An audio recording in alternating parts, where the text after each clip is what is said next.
Chelsea lately, and her new book, Chelsea, Chelsea, Bang Bang, is #1 on the New York Times bestseller list. Please welcome Chelsea Handler.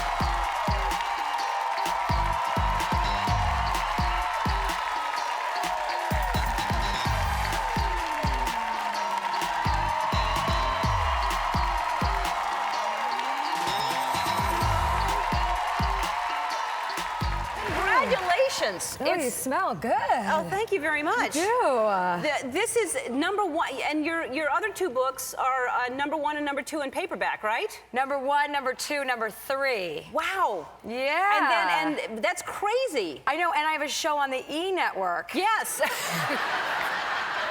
Imagine if you were on another. Imagine what could happen. I don't know. You're doing just fine. You're doing just fine. Your show is very, very popular, and congratulations. And the book is filled with, there's some stories about your parents in here that... Yeah, they weren't great. Do they know that? Well, my dad knows because he can read, so he... they do know, but they know that I make a lot of fun of them. And my dad thinks that he's kind of a celebrity now, too. He said yesterday, he goes, I can't even go to the market anymore. I'm like, what are you talking about? I'm like, I can go to the market, so obviously you can go to the market. But they just, they just had me after they had 5 children, so they were just, I think they were thinking, like, I guess if we get pregnant, she'll just, raise herself or something. So I never had, like, good stuff growing up. Like, I never had the real Barbie doll. I always had, like, the Barbie with a Y at the end. And, like, like 3 bald spots or something. I mean, or like Cabbage Patch Kids, they never got me the real one. It was always like the Cabbage Patch Kid without the birth certificate who was like a preemie and sick. So it wasn't great. It was embarrassing a lot of the time. But look what it does. It forms you. It makes you this today, right? It does. It gave me a lot of material. I'm so happy anybody even cares about anything that I have to say. Like, I'm not sure if you're that interested right now, but I feel... The fact that people are willing to buy books and read books, I'm so grateful because my childhood, it paid off. Yeah, so that's actually, you kind of look for those horrible things to happen so that you can write a book later. I did. Every time something happened, I would say to my parents, I'm like, I'm keeping an eye on you guys. I'm like, this is gonna end up somewhere, so watch yourself, Right. And let's talk about, I love animals, and you just rescued a dog. Now, is this true? You never wanted to rescue a dog before? You never liked dogs? Well, don't make me sound evil. Well, it's just, I heard that you didn't really ever want a dog. I had dogs growing up, but I didn't ever want to have to walk a dog or to clean up, really, it's the same thing why I don't want to have a baby. Until they come out with one that doesn't go to the bathroom, I don't think that I'm really equipped for it. It's not my natural instinct. But my friend had this dog. This is the dog on the book cover, too. His name's Chunk. There's another picture of him, too. And he's the sweetest thing in the world. Chunk is the name of the dog. Oh, Chunk. look at him. There he is. Flying private. Yeah, that's great. He only flies private, that Chunk. He obviously came from a great family. Wait, they actually came with the plane, so it was a really weird rescue. That's good. Buy a plane, get a dog.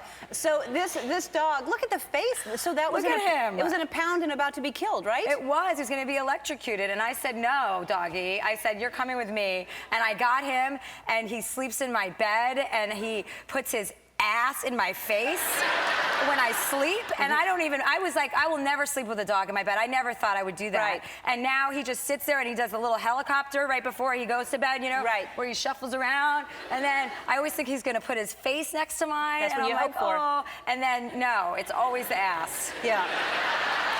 So, it's, That's what he's aiming for. Yeah. He doesn't respect me. No. I have a cat like that. Yeah. That's a great looking dog, though, and thank goodness for you to come along and take that dog. Thank you. It has a little soul in its eyes. And so you're doing a show. How often do you tape your show? Is it every day? No. As far as I know, it's been every day. Yeah. I do a show every day. I get some days off, but I'm starting this book tour, so I go to, I'm traveling all around the country. I go to like Portland, Oregon, and Seattle this week, and I have 2 shows in Portland and in Seattle. How do we find? I'll put it on the website then, because I already put it on your website before I got out here. Yeah. Got it. You were on top of it.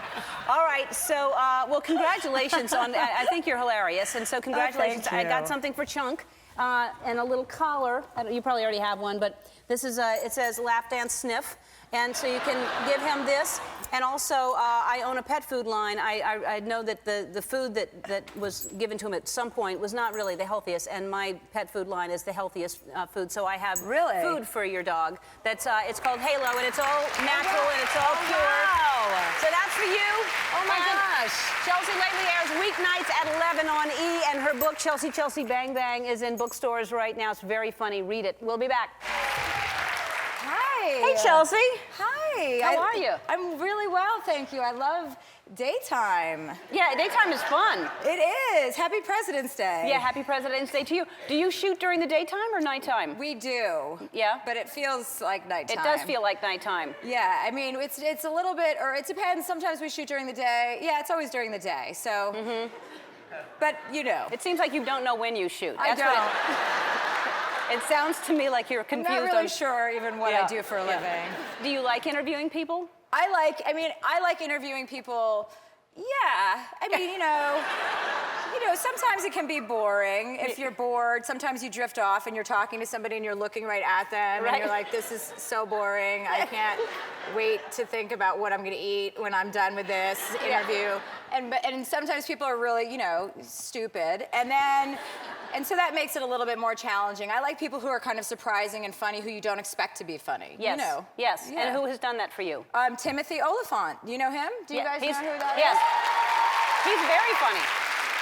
Well, you know, I have a funny story. I was in Whistler for Christmas vacation with my family, and I was watching your show, and I saw Timothy Oliphant on this show being interviewed, and I was like, wow, that guy seems like a really cocky guy. Like, he seems like he's got a lot of energy and thinks he's really funny. What an annoying guest. That's what I thought. And then I was like, wait, that name sounds really familiar. And then I looked in my calendar on my BlackBerry, and I'm like, oh, he's on my show on Monday. And then he was. And he surprised you. He was very funny. He was funny. He He's wasn't very cocky funny. or arrogant like I thought. I was like, oh, he's very funny. So, Timothy, if you're watching, way to go. Yeah. He's... Way to go. Now, how do you have time, by the way, we do the same thing, and yet you travel so much more than me. You just went to 2 places. I'm going to Australia for the first time. You've been to Australia. You've been to Africa. Yes. Which I'm dying to go to Africa. Why don't you get enough time off, girl? I don't know, girl. I don't know. You love animals. You have to go to Africa. I know. What did you do the safari thing? Well, I did, yeah, I did the safari and the guide, but I also... It's very tricky when you go on safari. I mean, it's different for you because you're with somebody. I was on a break from my relationship, but it was an amazing time. And it was one of those trips that I would go back a million times. You have to go. Everyone, if you can go and you can manage it and make it happen, you have to go. It's like life-changing. I would go back again. I feel like it would be. And where did you go? What area? I went to South Africa. It's not South America. South Africa. That's a different kind of safari. Yes, it's different. And then I went to South Africa, and then I went to Botswana. But then Kenya, you can go to the Great Migration. You know, you see these animals so closely that you feel so overconfident about getting out of the car or the van, and you want to be like, okay, I see you, elephant. Come here, it's just a baby elephant. What's that baby gonna do to me? And they're like, oh, that baby is gonna beat, you know, beat your ass. Yeah. I'm trying to keep it daytime. Yeah. Sorry, I'm not used to that. No, we can bleep you. It's okay. I don't want to even make you have to bleep me. That's uncomfortable. That's okay. We can bleep you if you feel like I have to say like something. If you have to, I want you to suppress anything at all. Yeah. I want to find out your boyfriend y'all have been together for a little. What's happening? You okay? No, I'm just crying. I mean, it's such an emotional interview.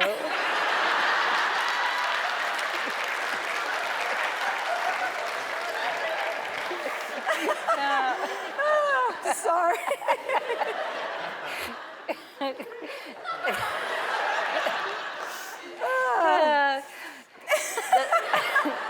Do you want to talk about your boyfriend or not? Yeah, we can talk about my boyfriend. Okay. Yeah, I love him. He's the best. Okay. He's here today. Yeah, somewhere. he is. And so y'all have been together for how long? 2 years on and off. It's very rocky. Oh, you love it. Yes, but you do love him. But I love him. But it's rocky. But it's been rocky. Oh. Now I'm trying to blossom into womanhood. You've been in a relationship for a long time, so you're a little bit probably more mature. No, that doesn't mean mature. I'm not mature at all, but we've been together 8 years. Yeah. Oh, well, that's amazing.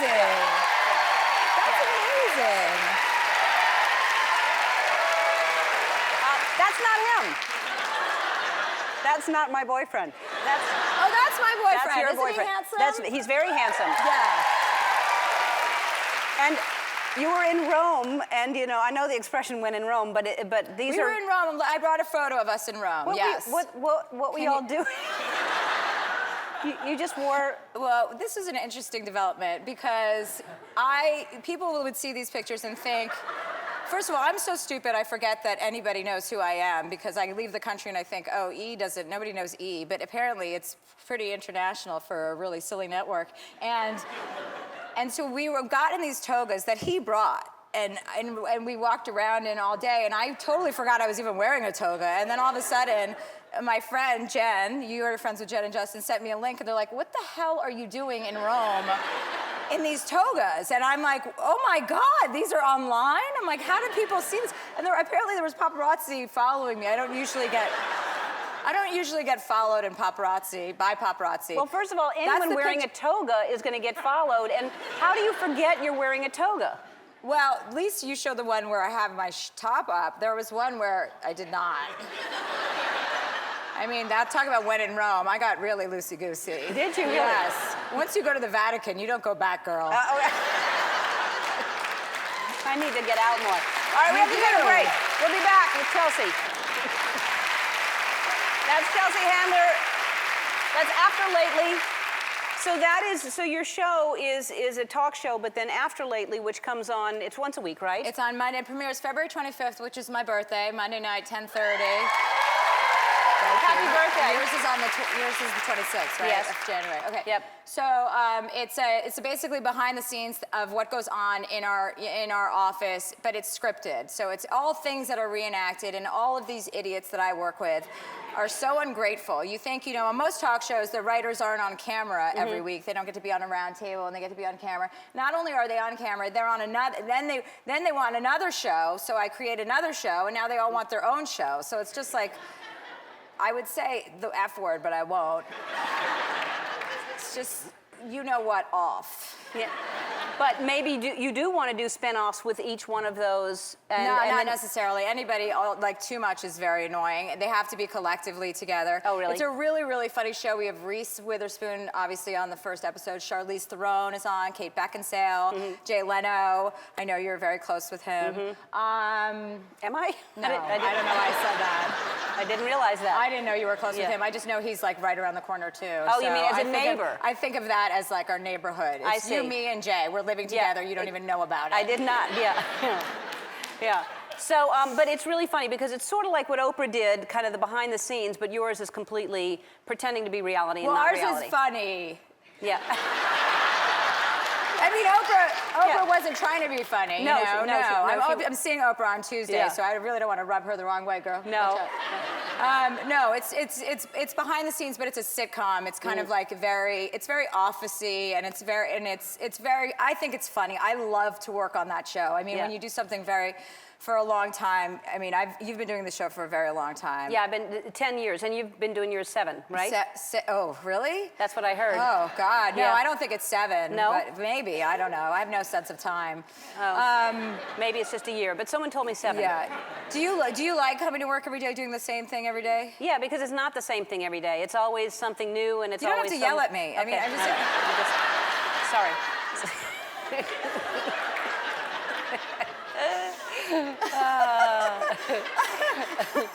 Yes, I do.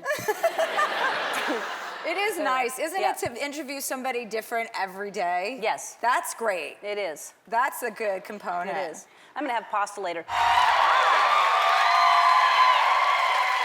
Chelsea.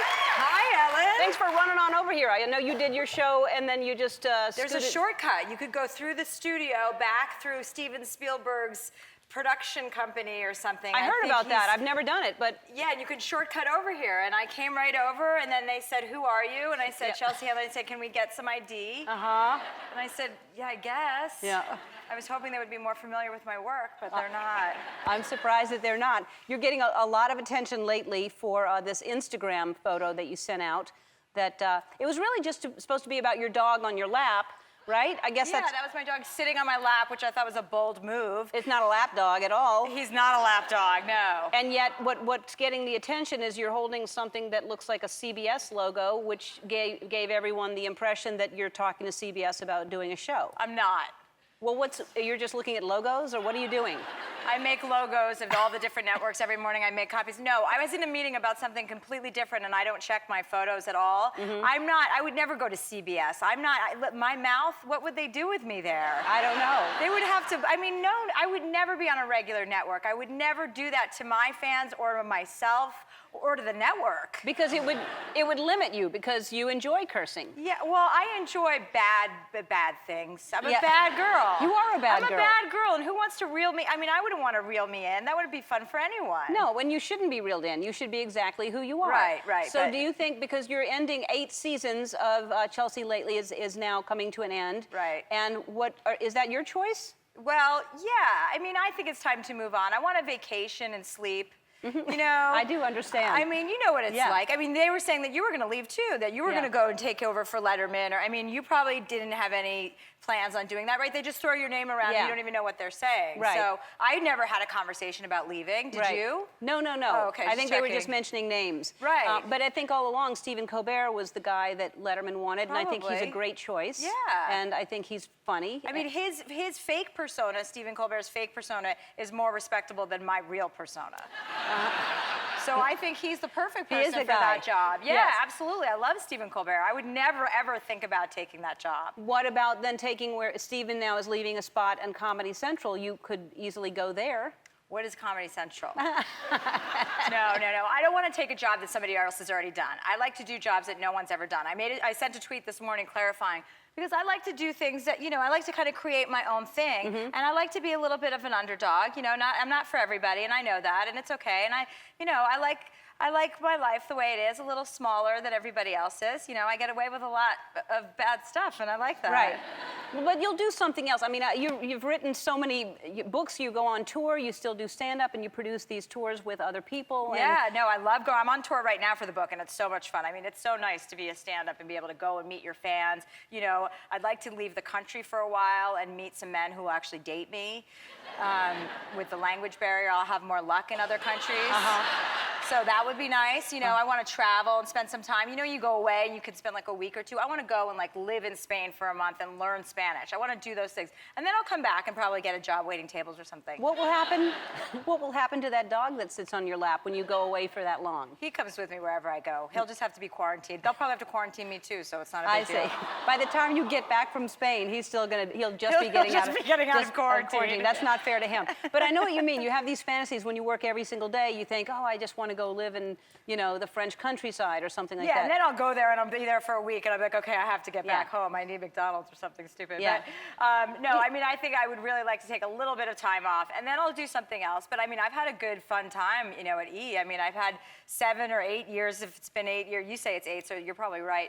I've had a lot of fun there. So I don't know what I'll do next. I really have no plan. But you seem, and I love the way you interview people, and you are very natural and very just relaxed about it.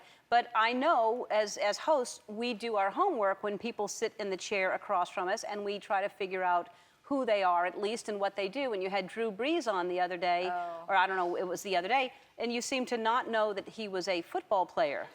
No, you're mistaken, Ellen. Okay. I knew that he was a football player, but I have a prompter, and I read the introduction, and it said, he's a so-and-so Super Bowl winner. I'm not very familiar with sports, but I know that he's a football player because they told me right before he came out. And it said he's a so-and-so, however many times he's won the Super Bowl, and an 8-time Pro Bowler. And I took that to mean he was also a professional bowler. And so when he came out, I was just as taken aback as you are. I was like, wow, how does this guy have time to be a professional football player and a bowler. And so when he came out, I said, oh my gosh, you know, how do you have time to bowl?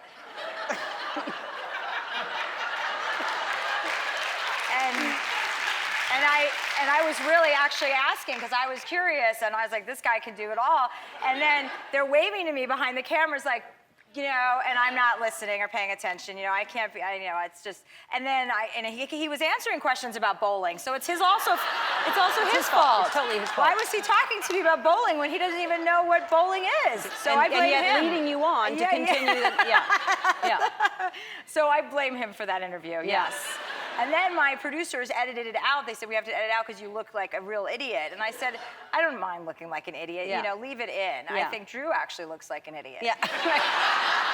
Let's make sure my guest looks like an idiot. Yeah, that's right. That's the way I roll. Hey, I want to talk about the book after we take a break, but first I want to do something going into break because there's this Buzzfeed thing that you've heard about Buzzfeed, right? Where you take a test and there's different ones you can take.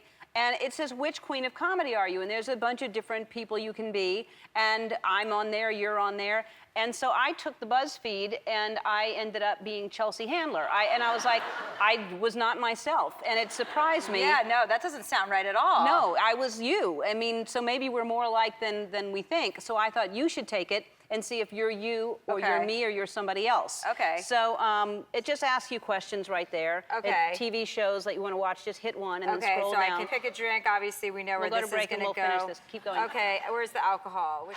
We're back with Chelsea Handler, who is? I'm Tina Fey.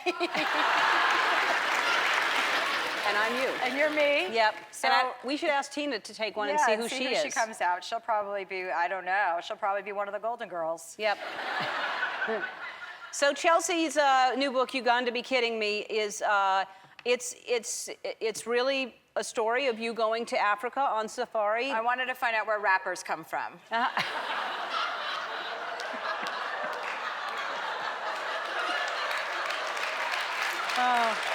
I think it's okay. And did you? I did. I found, I mean, yes, I did. Uh-huh. I did. I came back with an entire album. It was an amazing trip. I can't believe you've never been to Africa. I mean, it's the most transformative trip you'll ever have. Believe me, I'm dying to go, and someday I will go. There was a lot of drinking that went on. There was a lot of trying to have sex with your guide. Well, yes. I went with my sister. She was going through with divorce, and I didn't. And I think I was single at the time. I was single at the time because I went away with all my girlfriends. So I got a bunch of them together. And you know, whenever I go away, I usually write a book, and my friends know that that's probably going to happen. So you should be on your best behavior, and if you're not, you're going to be in the book. And you know, I think that that's a fair exchange because I take them on vacation. I pay for the travel, you know, the flights, you know, the lodging, or if they need drugs or anything. And then in exchange, you have no respect for your personal privacy. So a lot of my friends are in the book, and my sister's in the book. She was competing with me for our safari guide, which I didn't really appreciate at all. Yeah, I mean, she was just divorced. I'm like, excuse me, back off, you know? I've been single, I've got this. I'm gonna, you know, take care of this. And she's like, he just rejected you. And he did, he rejected me. He was the first African that rejected me. I didn't mean it that way, but it was the first time I tried to hook up in Africa, but he was a wonderful guy. We're very good friends now. And so he's in the book, and it was amazing. You can't pet the animals is the only thing that's not great. Because you see the lions all together laying around, and you want to jump out of the Jeep and go up to them, and they don't want you to do that. Yeah. No, I would know that part of it. Yeah. And you actually experienced a kill, which to me would be, I know that it's thrilling, but that would be very upsetting to watch that happen. It would be upsetting, but I think once you get there, you realize how just how everything works there. You are really in a different world, and you have a totally different perspective. You're like, oh, this is how everybody survives. But you watch a kill, they line up for hours. You're there in a safari jeep for hours and hours waiting for something like that to happen. When you see it happen, it's literally like being in The Lion King.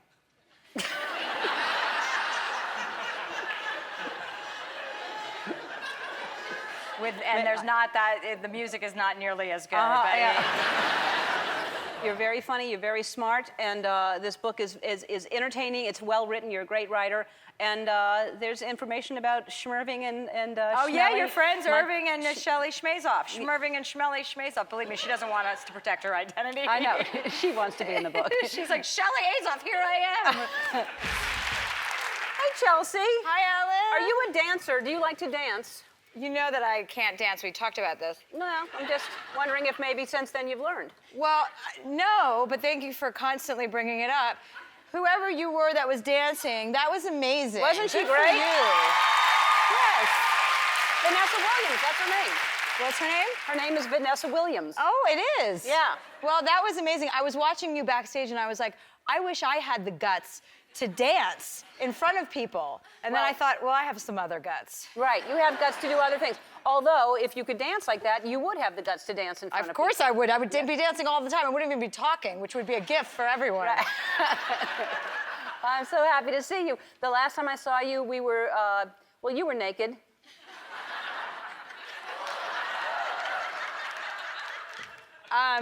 We did a shower scene together. It was just supposed to be a shower, and then she insisted on filming it.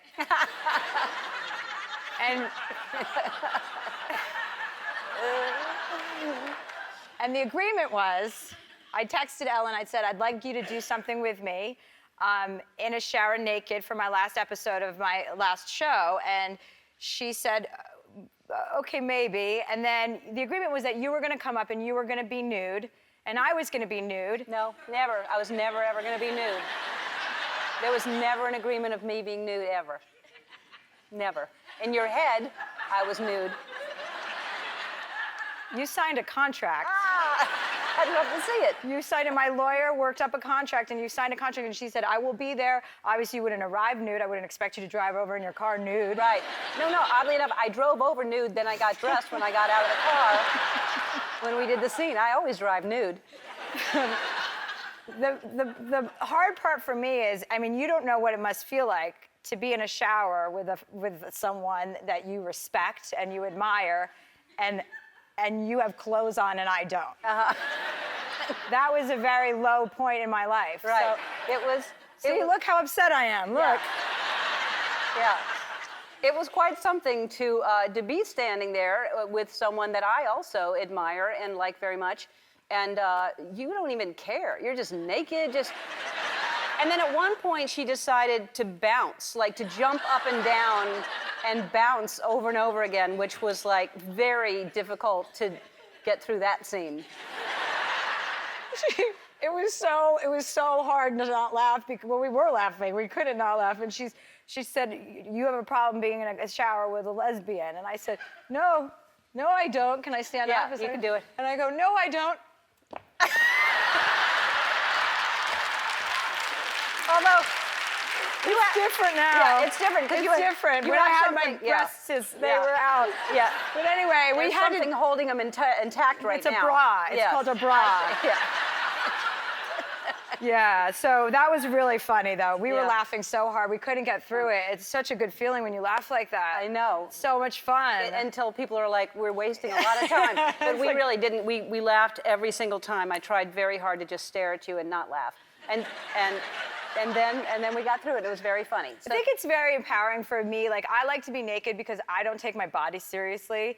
I know people do, and that's nice for them, but I think bodies are so silly, and I think it's hard, and you're so vain in this business, like everybody's so worried about, myself included, that I have to take out, first of all, these are like the best thing I have going on my body, so I like to take them out whenever I can and be like, hey, look, pretend this is my whole face. Is that why? Yeah, that's why. To distract you from anything else? Yeah, yes, exactly. You do it a lot, because you post pictures of yourself, and your breasts a lot, right? And that was me getting ready for you that day. I had to put body makeup on and everything just to be stood up with a sweater. Yeah, and that's you just on the set. Yeah. And there's like tons of, it's like this. There's, well, there was no reason for that. I was in Mallorca with some girlfriends, and I did that because my friends, I have a thing where we take photos, and they think we're taking a beautiful, photo, like in Africa or so, you know, in the Sahara, and all of a sudden I take because they don't know that I'm taking my boob out, so until they get the photo back. And so it's not funny for everyone, but it's funny for me, and that's really the only person that I'm truly trying to entertain is myself. And they're like, Chelsea, so my friend said, Chelsea, please stop doing that. You know, we need real photos that we can put up in our house. You know, if you do that again, I'm gonna tweet it. And I'm like, I'll tweet it. So I did. So that's what happened there. So that's how it started. And then I thought that was funny because of everybody's photo, the photo hacking scandal. And I thought, if somebody goes through my phone, it's going to be a disaster. Yeah. So then I just started sending more out. I'm like, I'll hack myself. Let's get them out there. Let's get it out there. Let's not wait for the hackers. So nobody's ever going to make money on a naked picture of me because I'll sell it to you for free. Yeah. You mentioned Mallorca, and you travel all the time, and now that you're free, well, we have to take a break, but you travel all the time, and now you're going to the Amazon. We'll talk about that. Yeah. And you should keep them in there because there's snakes. Yeah, there's things that bite. Anything hanging out, I wouldn't let anything hang out there. All right, we'll take a break, and we'll be back with Chelsea. We're back with Chelsea Handler, and since you ended your show, that was the last show, and it was an amazing show. So congratulations. Thank you. It was such a great night. I loved it. It was amazing. I mean, that was the song that. So you have been traveling ever since you ended the show, and you've been everywhere. And look at you, you're jumping off of a boat. This is incredible. Oh yeah, look at that. That's from high up. I know that. I love to jump.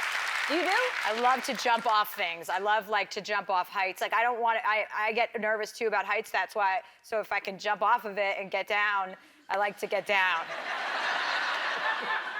You do like to get down? Yeah, I like to get down with heights. All right, so really, you're not scared of that at all? I'm scared of everything. I'm scared of everything that everyone's scared of, but I like fear. I'm like, let's go, do it. We gotta do it. Like I'm going to the Amazon because I'm so scared of snakes. You don't understand, it's not a normal fear. Like I could go into shock. I could go, please don't even. I just was putting my hand there. I mean, can you imagine if you just pulled out a boa constrictor right here? Anyway. Yeah. Just been sitting there. Yeah. But this is why I have to do it. I have to. I feel compelled to I have to use my brain and try and get over the things that I'm scared of. Like it would I have be so brave. ironic if you get bit by a snake while you're there. I mean, you'd be like, oh, this is what I thought might happen. It did. No, it wouldn't even being bit by a snake. Well, that would be awful. But being asphyxiated by a snake, can you imagine if that's how I passed away? Yeah. I go down in the Amazon. I'm so fearful of snakes. I talk about it all the time, and then I just get strangled by one. And we would show this interview right now. We would go, hey, remember when she talked about being scared of that? What we'll do is we have, GoPros and cameras and all that stuff that we'll bring, and we'll film me interacting with snakes. And if I do pass over, I will have my cousin send you that video. Thank you. I'll get it? Yes. I get it first? You'll get it first. So are you filming this for your new Netflix series? Are you going to use something you should use? Maybe, yeah. I'll probably use a lot of, I film a lot of stuff, but I mean, that's not the intention, but yeah, I'll probably film some stuff in case anything great happens. Because you're doing a different type of show. You're not doing a talk show anymore. You're doing a show where you're going to look for things that you don't know about and learn about them. Which is a lot. A lot of stuff. Yeah, and I think there's no shame in asking a question. I think there's a lot of shame in pretending you know something you don't. I really feel strongly about that. So sometimes I say things, I'll ask questions. I didn't know that the moon was not the sun for a long time in my life. Okay? And that's not something I'm proud of. But I really, truly didn't know that they weren't the same thing. And I'm not going to pretend that I did. Till how recently? It was fairly recent. Wow. Okay, well, good. So you'll learn things like that? Yeah. And so children will watch you. Well, children will learn from me. Yeah, children will learn from you. And You Got to Be Kidding Me is your special. It's on Netflix right now. Yes, and it's streaming. lots of. You can stream it. It's stream her. Netflix gift cards are in stores nationwide, and they are the easiest way to give the gift of entertainment. Watch Chelsea's You Got to Be Kidding Me and the complete series of Friends with your 2-year Netflix gift card, everybody. There's so much dancing. There's a lot of dancing. There is. It's so sweet. Is that guy here? Yeah, he's right there. Oh, look. Yeah, he's great, right? He's so happy. Yeah. What a happy show. It is a happy show. Everybody comes here and they're free and happy and dancing, and it's a wonderful energy in here. You must be exhausted. I've been watching you you've been all over the place. I'm happy to do it, girl. Yeah, girl. Because you're talking about this amazing docu-series that it's so good. I texted you after I saw it. I texted you about 6 months ago. What? We spent a long time at a conversation at Justin Aniston and Jen Thoreau's wedding. Yeah. And we had a long conversation. We had a beautiful conversation about your relationship with Portia. Right. And in the morning, I sent you a nice text, what I thought was very nice, reached out, and then I never heard back from you, like for 6 months, saying how nice it was talking to you. And then I just thought, screw her. I don't know if I got it, or I think... You change your numbers around a lot. You got a lot of fancy footwork going with your phone numbers. I do change my number a lot, but I thought I wrote you back because I remember that long conversation at the wedding. Yeah. There was alcohol at that wedding. Yeah, but I mean, I'm okay. I remember every conversation, whether I've had 18 drinks or none, because I'm always intoxicated to some degree. Really? Yeah, so it says, people are like, how do you remember that? I'm like, because that's how I am all the time. I remember things that people don't think I remember. Are you drunk right now? No, I'm actually very sober. Do you look angry about it? I don't know how this happens. Why are you sober? This is the time to start drinking. I'm a professional. I know you don't want me to show up here drunk. You can do I would never do that. Well, you were drunk on the series that you did. Let's talk about the docu-series. Okay, so it's on Netflix, and it's 4 different subjects. And tell everybody what the subjects are. Marriage, racism, Silicon Valley, and drugs. And I learned also, like you, it's silicon, not silicone. Yeah. Silicon Valley. I was saying it wrong. He's like, this guy in Silicon Valley was like, you're saying it, that's a breast augmentation. And I'm like, no, I know what that is. He goes, yeah, but these are 2 different things. I'm like, oh, I thought that's where Silicon Valley came from.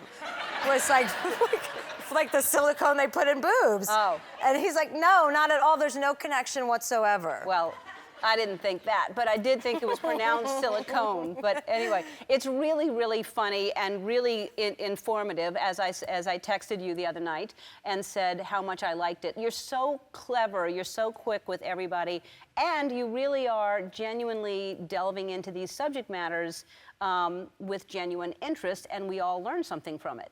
Like the marriage thing, I learned that you may want to get married now. Well, now that I got past the point where everyone wants you to get married when you're in 20 and 30, and like every guy you date, they're like, "Are you going to marry him? You're going to marry him?" I'm like, "I hope not. I hope I don't marry this guy." And now that I'm past the age, and then I turned 40, and nobody's asking me to get married, now I'm open to it. I see. Now that I have no viable, prospects, I'm not dating anybody, now I could actually see myself doing it just as yeah, look at me now, rebel without a cause. Is it that you want what you can't have, like when you had all these opportunities and now you're thinking, now I want it because I don't have it? No, I think I'm gonna do it out of rebellion. I don't like when anybody tells me to conform to any idea. Right. So the idea of getting married to me is just it's too predictable. Mm-hmm. So I wanted to not do it, and now that I've aced that, yeah, I'd like to maybe do it. Because it's not predictable at all, because nobody would think you'd get married. You have, I know a few of the guys that you've dated, and they're like very different. Is there something that they all kind of have in common? Like, what's your type? I don't think I have a type. Obviously, with my history, I don't have a type. But I do love men. I mean, I really like them a lot. Oh, I know. And there are so many out there. I mean, and there's so many to sample. That's why I never want to get pigeonholed. There are just so many possibilities. You know what I'm saying? I do. But I really enjoy them. Right. I'm going on a date tonight. I'm going on a date. And do you... With a man. And listen to this. I am growing up because I never let people come to my house, or if I don't know them, I don't want anybody picking me up because it's awkward. Then they have to drop me off. And what if I don't want to kiss them goodnight or sleep with them? And then, this guy says, I want to come pick you up like, a real man picks up a woman. And I said, you know what? You can pick me up at my house. So he's picking me up at my house, and I'm going on a date like a real grown-up. Where'd you meet him? Online. No, just kidding. I met him at the wedding. No, I met him as a friend setting us up. I haven't met him yet. Oh, you haven't met him? No, it's a I've blind never date. met him. No, but I know him. Oh, you do know who he is? Yeah, I know of him. Is he in this business? He's in an extension of this business. Yes. Because you dated an executive before in this business. Yes. Is he that kind of guy? No. You know him. I'll tell you who he is. If things get successful, then I'll say this is where I announced our relationship before it even started. Right. What a beautiful love story. Yeah. Now, is he white or black? He's white. Okay, because you talk about racism in so racism is one of the subject matters. You talk to your dad. He's racist. My dad is very racist, but he doesn't think he's racist because he hits on black women. I know. But that's his excuse. He goes, I'm not racist. I love black women. I hit on them all the time. I'm like, that doesn't mean that you're not racist. That just means that you're a sexual deviant who's in a nursing home and hits on your nurses at your nursing home. Is he in a nursing home? Yeah, he's in a nursing home, and they have a lot of black women working there. And he has sex with the people working No, there? he can't have sex. He cannot have sex. You told me that he's 85 years old. You told me he said he had sex 2 weeks ago. He pretends that he's still having sex. He's not having sex. And if anybody is having sex with him, you should be arrested. All right. Well, I'm just curious as what he thinks that he's going to come across, because I think he is racist. And how does you do? He is racist. He's racist, totally and he says these things, and I'm thinking, you know, Netflix is on in like 200 countries. That's. I said to him, he goes, I can't believe I'm going to be on in 190 countries, because he's in the marriage documentary, he's in the racism documentary, and I was like, I know, actually, it's not good that it's on, that you're going to be seen all over the world, because now he's like, finally, I'm getting my due. I've wanted to be famous for a long time, so we'll probably have to euthanize him after. I've been wanting to put him down for a long time. Oh, man. We have to take a break. We'll be back with Chelsea after this. We're back with Chelsea Handler, and she has a new Netflix docu-series called Chelsea Does. And one of the other topics is drugs. And you are very honest about that you do drugs, that you like drugs, that you drink a lot. And you actually you drank and took Ambien. I did. What I wanted to do, I didn't want to glorify drug use, because obviously people have serious problems with drugs, and they don't have strong relationships like I do with them. And so you can get into a tricky situation. So you have to be very careful. So I wanted to, people are very irresponsible, like they combine Ambien and alcohol. So I just wanted to kind of do that medically supervised to show people what happens and how you behave and what you look like when you are combining those things. Right. Like we did Adderall, we had like a pot-infused dinner, which was so much fun. I mean, it was so much fun. I woke up and I could not open my eye the next day. I mean, I was still stoned because every meal, every course, they infuse marijuana in it. And you're just, by the end of the dinner, you don't know which way, I didn't know where my house was, I was in it. I'm like, where are the stairs? And I woke up and literally my eye was like glued shut. And then we went to Peru and did ayahuasca, which was amazing. And it's supposed to be this transcendent. Do you guys know what ayahuasca is? It's, oh, great. It's this kind of like root that people do. They brew it, and you have a shaman who like yells at you in Spanish while you're doing it, and you hallucinate, and it's supposed to be very... You drink it, and then the first thing you do is throw up. Vomit, yeah, that's also on camera. And yeah, and then you had a bad experience with it. You didn't actually have an experience with it the first night, and then you did it. I have a very strong tolerance, as we've discussed. Yes. I have a very high tolerance, so it did not hit me the first night. The second night, I went back for more, and Is that okay to do 2 nights in a row? I'm not sure, but I went back, and I said, I came all the way down here. I want to do it. I want to show people what it is, you know, and it was amazing. And I had all these beautiful imageries of like your childhood, and me and my sister laughing on like a kayak, and all these beautiful things with me and my sister. And it was just about loving my sister more and being more accepting. Don't be so hard on her because she doesn't really like to travel or like, you know, as much as I do. So I kind of always, so it was very much about like opening my mind to loving my sister. And I thought, okay, this is going to be great. And then I saw my sister like 2 weeks later, and I'm showing her a lot of love. We're in Spain on holiday. I'm like, I love you so much. She's like, you're acting so funny. I'm like, I love you. And then we were leaving, and I put money down, you know, on the coffee table. My sister goes in for the cleaning lady, you know, at the hotel. My sister goes to pick up the money, and I go, what are you doing? And she goes, what, you left this money here? I go, no, that's for the cleaning lady. And she goes, oh, is that a European thing? I go, no, that's an American thing. Now you're driving me crazy again. I'm like, you just drove me, I just was trying to be nice to you, and you're a maniac, and you're a nightmare. So that went out the window 2 weeks later. So now you have to do ayahuasca again. Now I have to do it again, bring my sister and have her do it, yeah. Again. Another thing, you're very free with your body. You're not ashamed of it at all. There's a picture of you on a camel, just topless. That was on a very important trip to Israel that I took. So you thought, you're in Israel, you should be topless on a camel. Well, in my racism documentary, I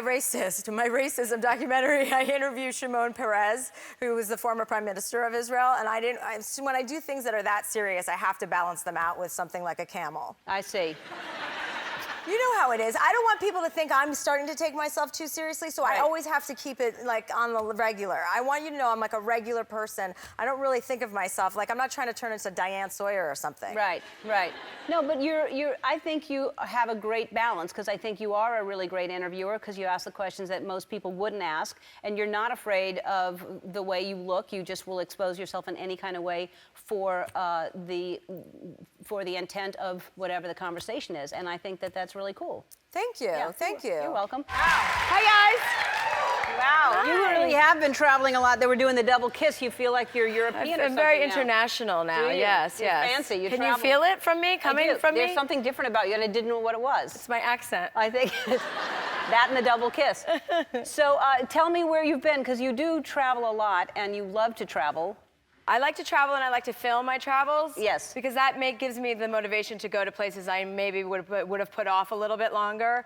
Like I've always wanted to go to India, but I kind of don't want to go to India. But I thought if I was being paid to go to India, I'd go sooner. So we went to India, we went to Wales, we went to England, we went to Paris. Those are the easy places. Yeah. Well, you would like India though. They have cows there. You love animals. Yeah. Right? But I don't want them in the traffic either. I would like them to be in a field somewhere with grass, not in traffic. That's a good point, actually. Yeah, if they love they're them probably so breathing much. in a lot of exhaust fumes. You're Yeah. absolutely right. Yeah, I'm if going they- to tell them when I go back there. Well, now I'll go and I'll tell them. I'll go and do that. And so I learned this morning, and I'm surprised by this. Maybe I knew this, but you don't like to fly. I like, well, I don't not like to fly. I like to use it as an excuse to medicate myself. That's what it is. Yes. Okay. So it's not that you're scared of flying, you just use it as an excuse to medicate yourself. I actually like flying, getting in a little cubbyhole by yourself for 10 or 11 hours, pop a little pill. I'm pretty excited about it. Really? I don't know that people like flying with me is what I think maybe you're confusing it with. Maybe, I don't know if people like to travel with me because sometimes, you know, things can happen. Like? Well, you know, I mean, I don't remember those things because I do medicate, so I'm really not, I don't think I'm responsible for that kind of behavior after the fact. And if people say, oh, are you scared to fly? I'll say yes, because I am taking that medication. When I'm not really scared, I just like taking medication. I see. Are you following me? Yeah. I want to know, though, should you maybe film, should that be an episode because you experience, you film all your experiences, so maybe you flying should be one episode because I'd like to see that. That would just be so complicated to, I guess I could Snapchat it or something. That would be good. Couldn't you film it? Well, you have to get a whole crew on a plane. That puts a lot of pressure on the other guests. No, you just did guerrilla style. It's just someone with a camera with you. You have to get Okay, fancy. fine, I'll film it, okay? Leave me alone. Fine, I'll do it, Ellen, I'll do it. Thanks. I think it's a good idea. You'll thank me for it. Hey, let's talk about, I probably shouldn't even talk about this, but the election affected a lot of people in different ways. It affected you in a strong, you had a strong reaction. You were going to move. I was well, I wanted to move. I have a house in another country, so I can move. I bought that house not knowing that Donald Trump would ever be running for president, but I had a very strong reaction to the election, and it was really, you know, kind of a terrible time for me and many other people. But I walked into work the next day, and my whole crew, everyone on my staff are millennials. You know, they all, and they're like, you can't. I said, I'm moving. This is it. You know, the world's over in my mind. And they said, you can't. You know, you're our voice. Like, you're our leader. We don't get to have a TV show and talk about politics and inform people how to get involved or how to vote in local elections or, you know, how to donate money to Syrian refugees or whatever you're not, you know, informed about. And I never really thought about it in that way because you don't really think you're having an impact on so many people. I mean, I don't take myself that seriously for a lot of the reasons we just talked about earlier. But it was very moving, you know, for my staff to say that to me, and they were like, "You owe it to us to be our voice, you know. If not for, you know, anybody else who you think might be watching, it's important that we have you because, you know, the day after the election, I had to do my show, and I had Senator Boxer on, and we both cried together, and you know, that's not something I plan on doing on camera, and I was, you know, a little bit embarrassed about it, but after the fact, I mean, I think a lot of people took a lot of comfort from that. And it made me realize that it's really important now more than ever to stand up for the people that don't have voices. Yeah, I agree.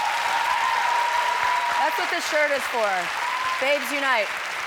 Is that what it's for? Yeah, it's on Amo is the company, and they're selling these shirts, and the proceeds all go to Planned Parenthood. So to stick up for organizations, you know. That's fantastic. I'm glad I was going to ask you what that was. Speaking of that area, you used to post a lot of topless photos of yourself on Twitter, and somehow it came to an end. It stopped. Was that on purpose? You told me to stop. Well, yes, but I didn't think you'd listen to me.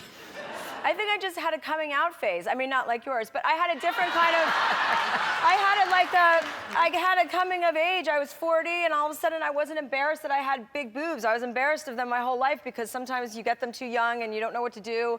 And I used to tape them down in high school. And then finally I just grew into my body, and I think I wanted to show them off. I mean, I went a little bit overboard, but you know, I kind of do that with everything. Yeah, but that's okay. That's what I love about you.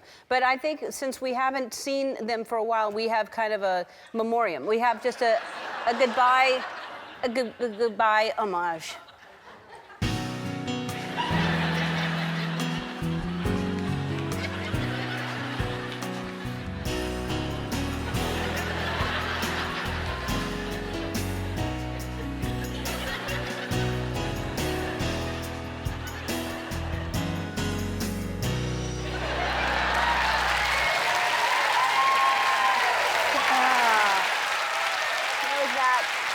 Take a break. More with Chelsea after this. Back with Chelsea Handler. So you are single right now, is that correct? Thank you, yes. Yes. Thank you. You don't mind being single, do you? No, I think you should always treasure when you're not tethered to somebody. I think so many women always want to be dating, and they're like, oh, you know, they focus on what they don't have. You should enjoy your singledom. It's very empowering. Yeah, good. That being said, you are on a dating app looking for... I'm promiscuous. Yes, I'm okay. promiscuous. So you do sleep with someone on the first night? I am open to that, absolutely. Yeah. All right. I'm not against it, Yeah. but yes, of course. I mean, that's a quick way to find things out. Yeah. It's like I would rather have that happen and then find out, like, that. Then I know if we have anything to talk about at a 2-hour dinner. Not do the dinner first and be stuck with somebody for 2 hours. So you'd sleep with them before dinner? Well, you know, ideally we'd be out somewhere and have a bite to eat, you know, and then, but it's just nicer to have accidents. Nice accidents can happen. Yeah. So I'm just not formal about that kind of arrangement. Right. Okay. I know that probably catches you by surprise. Yeah. All right. So we don't need an app around here. We play a game called Who'd You Rather. So we're gonna play Who'd You Rather, and you're just gonna choose, and it'll finally narrow down to the perfect man for you, and you'll be set for life. Oh. All right. Let's show the first two. Who'd you rather, Chris Martin or Michael B. Jordan? Chris Martin. All right, Chris Martin or that guy? Chris Martin. All right, Chris Martin or Lenny Kravitz? Oh, that already happened. Chris Martin.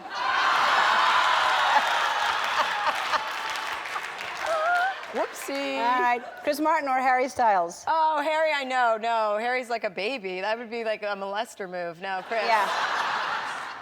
Oh, interesting switcheroony.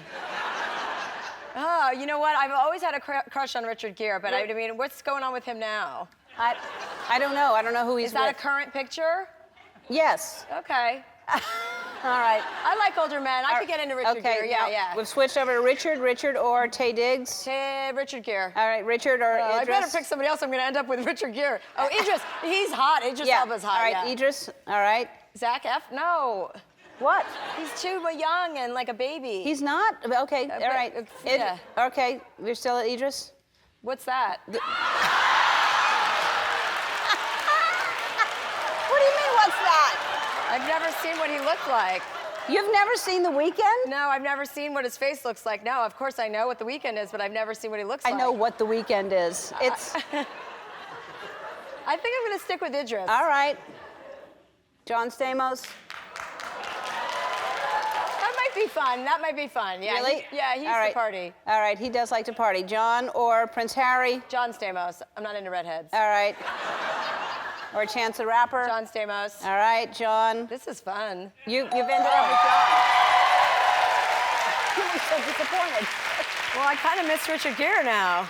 Are you regretting going? No. This is age appropriate. This is good. This is good. When is he coming out? John? They were all back there. Oh my God. All of them were back there waiting What kind to see. of sick game is this?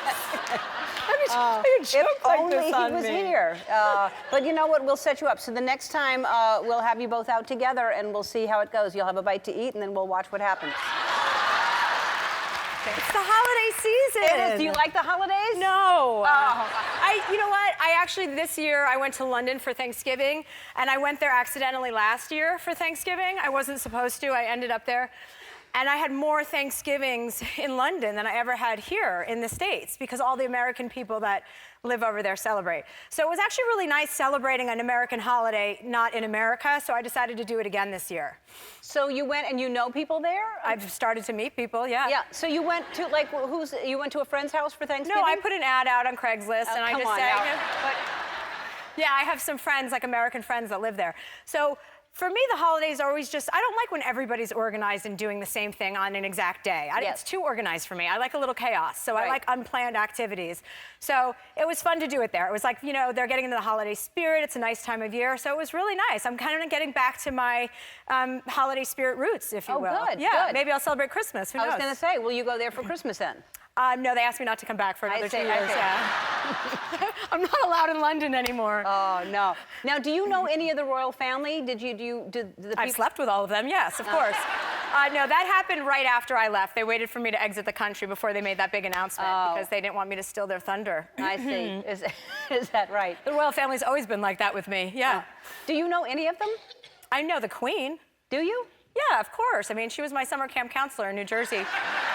Like, we're 3rd and 4th grade, All but right, yeah. I'm going to stop asking you questions now. So did you... Do you know the royal family? No. I'm related to Kate Middleton, though, and she refuses to acknowledge it. Has she been on the show? No, she won't even acknowledge that I'm asking her on the show.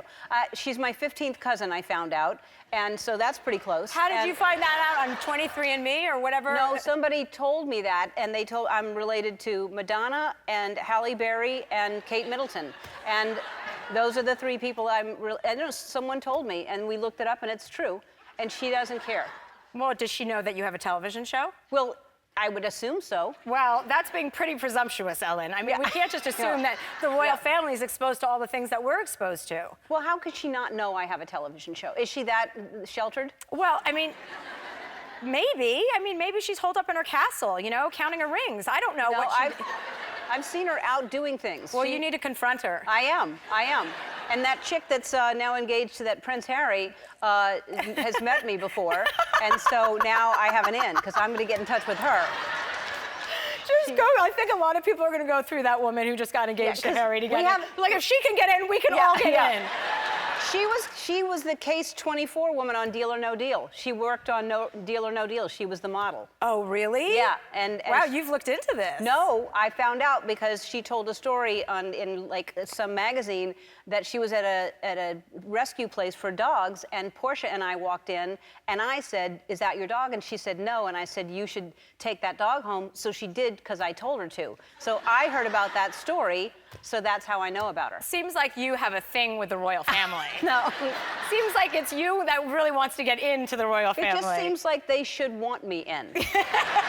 That's what it feels like. It doesn't feel good to not be wanted. I know, that's for sure. I know. Speaking of that, last time we played here, because you're still single. You chose John Stamos, and yet you're still single. I can't get anybody to date me, you know. I mean, and I'm not really that interested, to be quite honest. You know, a little sex here and there isn't even that interesting to me anymore.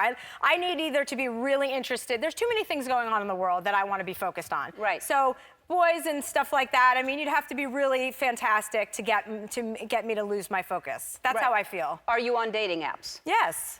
So you're interested enough that you're kind of searching. Well, I'm trying to see if, like, do I still even like sex? I mean, I don't think about it a lot. So I was worried maybe I forgot about it, you know? And that's good when you're traveling. Dating apps are kind of the thing that is the most transactional way to achieve what you want to achieve. Right. But the period of time in the morning the sex is never good enough to account for having to get somebody out of your hotel room. You know, like that period of 5 to 7 minutes that can almost lead to an hour sometimes when you're like, I got it. And they know you're on vacation, so you have nowhere to be. You know what I mean? Right. So you just have to say, I have an appointment and lie, and that spins out. And so I'm just not really, I can't go down that road. Right. And when It doesn't seem like you understand. Not really. I don't understand, because I would be so scared to let someone I don't know into my hotel room, even though they're checked out, I guess, and everything with those dating apps. But still, you're inviting some strange guy in your... Well, I feel like I'm safer in a hotel room with a bunch of staff around. But I mean, don't take my advice for little girls watching or anything. You know, please don't. Like, I don't want any weird emails, okay? Like, I told your daughter, I didn't tell you anything. I'm just telling you what I'm doing. And I'm living a truthful life, okay? I'm being honest. Yeah. But I feel like you're safer in a hotel room because, I mean, not in a hotel room, no, you shouldn't say that. I mean, you're never really safe. But like around all those people, you can suss them out in a bar scene and be like, all right, are you gonna come? You know, it's not like I'm trying to hang out with these people. Right. And so you haven't met anybody really great? No, I haven't met anybody really great. I mean, maybe I never will. Maybe I'm just not cut out for it. You know, I don't think love is the answer. Do you? Oh, I do think love is the answer, but I don't think that everyone has to have a forever partner. You may just be somebody that likes to date, but I do. For me, monogamy is everything, and I like having someone to share my life with, and someone to call me on my stuff. And, you know, I think you need to have someone in your life that's a mirror to you. Yeah, you know? But I think you can find love in many different ways. You know, some of them are my best girlfriends are like, I trust more than anybody. My sisters, you know? Like, I get that from so many people. I'm not making excuses. You know, obviously I'm alone and single and lonely. But I do think it is important for women to have a positive outlook about, you know, inhabiting that singledom and being powerful about it. Because it is empowering to know who you are and to know that I won't settle for anything less than, you know, what I'll bring to the table. I agree with that. That never settle for anything less. That is true. We're going to take a break. We'll be back. We are back with Chelsea Handler, and so you've announced that you're quitting your talk show and you're going to focus on political activism. I've partnered up with Emily's List, which is an amazing organization that helps get women, progressive women who are pro-choice, you know, equality, who want, you know, to raise minimum wage. All these women that they endorse are powerful women, and I want to get women elected. I think that's the key to everything. And, Emily's List is responsible for people like Elizabeth Warren. They endorse Kamala Harris. They do incredible work and they do incredible outreach. And this year alone, I mean, there is a huge silver lining happening with this election. And as ugly as things can get or have gotten or will get, we have to know, I mean, and you have to realize this is a beautiful thing that's happening with women. Women are having a movement, and next year, 2018, is the year of the woman, and it is unstoppable. Yeah, I agree with you. I agree. It's as heartbreaking as it is every single day to have a new woman come out and talk about something that's happened to, you know, whatever. I agree. I think that all this stuff had to happen to have this movement, and I think it will help women get elected. Yeah, we didn't get a woman elected, but I think what we're going to get in return is going to be far superior. Yeah. I think we're going to go the distance because women realize this is an emergency. And these women, we had our first in Virginia. I mean, you know, our first trans women were elected, our first Latinas. We had the first, like, mayors, and Asian American mayor was elected. I mean, these are incredible things that are happening right now. So we can't, you know, get tired, and we have to keep up the fight. And so I'm really honored. You can look on my Facebook for the candidates I'm supporting and the ones I plan on going around campaigning for throughout the country. And you can look on Emily's List also. Now, will you ever run for anything? No, I mean, I can't run for office. No, but in case you do, we made a campaign video for you. So let's just see if it, let's just take a look. Wouldn't you like a candidate who's honest for once? Unlike others, Chelsea Handler has nothing to hide. Chelsea will never be drunk on power. Just wine, vodka, a six-pack, and maybe a couple old Zimas she found in her trunk. I mean, doesn't everyone want a president you can have a beer or 10 with? And when her opponents go low, she gets high. So if you're looking for someone who's by the people, for the people, under the people, on top of the people, look no further than Chelsea. And if you need another good reason to vote for her, we'll give you two. This message not paid for by Ellen DeGeneres. Really funny. I love you.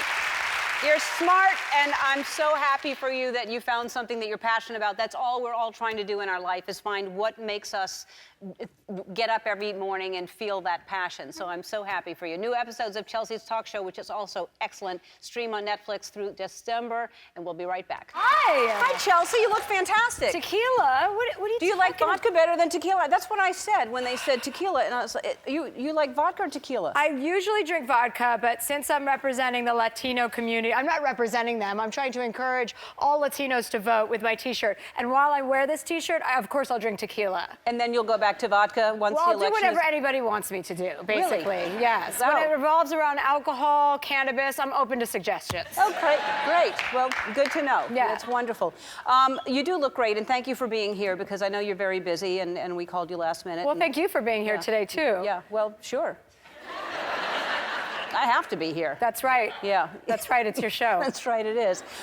So you post a lot of things about your workouts. There's drinking after your workout. You work out and then you drink with I your work trainer. out with a trainer. I will only work out with a trainer who wants to celebrate afterwards. So you drink immediately afterwards? Sometimes during the workout. Really?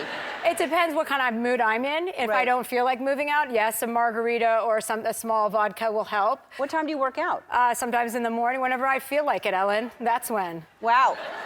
All right, so this is what he makes you do. That's me pushing a sled up his hill. Yeah. Oh, that's his hill. That's his. Well, we could call it my hill, sure. Right. Oh, and then you have to control it on the way down? Oh, there you go. Oh, yeah. That seems harder. That wasn't easy. No. And then how much weight was on that? Just my 2 tickets right here. Oh. Each one of these is about 10 pounds, so I don't see. even need to. I don't even need to use weights. You don't even need a sled. Let's talk about, you're very political, you're very outspoken about what's going on in the world. Did you see Trump on 60 Minutes? Yeah, I saw someone talking to Leslie Stahl on 60 Minutes. I mean, I find it really, really unsettling that that's the president of our country. So I think it's so important for us to all not only just go and vote, because I'm sure everyone here is registered to vote and planning on voting, but there are 29 million Latinos in our country that are eligible to vote. So it is so important that you don't just register to vote, that you go to vote, so we can take our country back for all the marginalized groups that are suffering under his thumb. This is our country. And you know, and even though the news is cyclical, it's so depressing and all of it is so upsetting, there is a really beautiful moment happening with groups, with women coming together, finally women, holding each other's hands and saying, I don't care where you're from. I don't, getting rid of all of those marginalized feelings that we feel when we're in a minority group, that we can't, if we succeed, it's a zero-sum game, the person next to us. We all know now that there's power in numbers and there's power collectively. So it's so important for us all to just make each other aware of what your options are on voting day, to lend your hand to watch over somebody else's kids so they can go, to give somebody a ride to work if they have to wait longer hours. We all can just do more than we're doing, just a little bit more. I love that you've gotten so. Have you always been this political, or is it just what's going on now with the climate that we're in today, or have you always been? No, when Barack Obama got elected, I was like, this is great. America's amazing. We're not racist anymore. And then I was like, oh, whoopsie, and then I thought Hillary Clinton was going to get elected. I'm like, good, now we're not sexist either.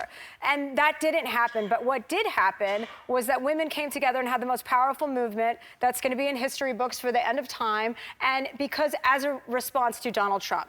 So there is a silver lining to all of this, mayhem. And yes, I've always been politically active, but for me personally, it felt like an emergency situation. And I feel like it's very important, if you have a platform, to use it to stick your neck out for people who don't. Yeah, I agree.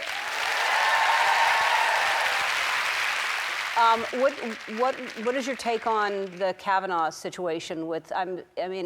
I can imagine. I was outraged by it. Well, it was outrageous for a woman to. First I saw her testify, and I was like, oh well, that's it. It's over. And then he testified. I'm like, why is he testifying? This is a single account of what happened to this woman, so he can counter it, but he doesn't remember it because he was probably in a blackout. And that's something I do know a lot about. And I watched it and I thought, oh wow, this happened 30 years ago with Anita Hill. We all learned our lesson. There's no way under the sun that this can happen in today's society. And for it to happen is just representative of white male power to me. It just looks like a bunch of older white turtles and men who are 85 plus saying, women, you don't get a voice. And we have to say no to that. I agree. I mean, yeah, just women in general have to, that's how I think, and I would hope most women, or, you know, I would say all women, but there are a lot of women who still, you know, are Trump supporters. So you can't say all women, but when that happened, when he still, I just felt like it is time for us now to really raise our voices and do something about this because if that can happen, what's next? What are they going to take away next from us? I think we always have to look to black women. Black women always vote in their best interests. 94% of black women voted for Hillary Clinton. Well, 53% of white women voted for that guy. We have to look, black women vote in their best interests always, historically. They always know what's up. And we have to be sisters to them. We have to vote in their best interest as well. Yep. So, yep. It's, so this is bringing me to the question about your Netflix special, which is it a documentary? It's a documentary on white privilege, because I was looking around a lot after the election happened, and I was just kind of looking at myself, and I started to read a lot of black authors that I hadn't read before because I was stuck in my own world. And I just started to think about all the privilege I've benefited from in this industry specifically. Being a Jew is a bonus. Being a girl as a comedian when I was coming up was a bonus. There weren't a ton of us. I had every advantage and every door open for me. And when I started to look around at people that don't have, you know, as successful of a career or are working twice as hard to achieve the same things, I started to feel really gross about myself. So on a very fundamental level, I wanted to examine it further, and Netflix is great because they're just like, yeah, go, you know. I'm like, let's start with my own white privilege. I mean, I've just been badly behaved for 20 years and getting tons of money thrown at me for being a loudmouth. Yeah. You know, I mean, you could say I'm talented, but you could also say I'm not talented. It's really neither here nor there. Yeah. So for me, it's an important subject matter right now.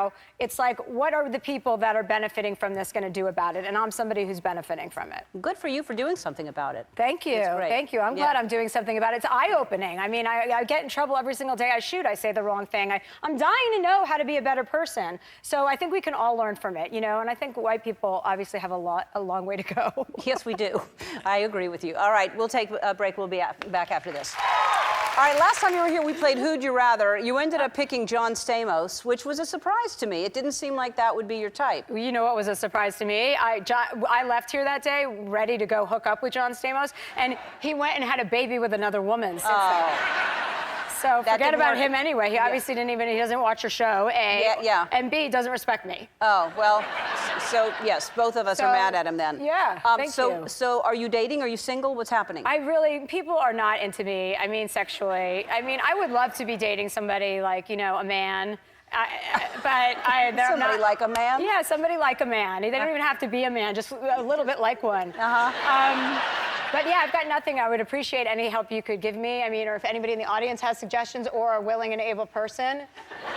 What are you doing about it? I mean, you have a lot of friends who know a lot of people. I mean, haven't they set you up with dates? People don't really set me up on dates, and I don't blame them because that's not going to probably go well, you know? I mean... That's no attitude. That's not right. Well, I mean, I would go on a blind date, but most people just know that I'm a little... I mean, I've been set up on a blind date, like...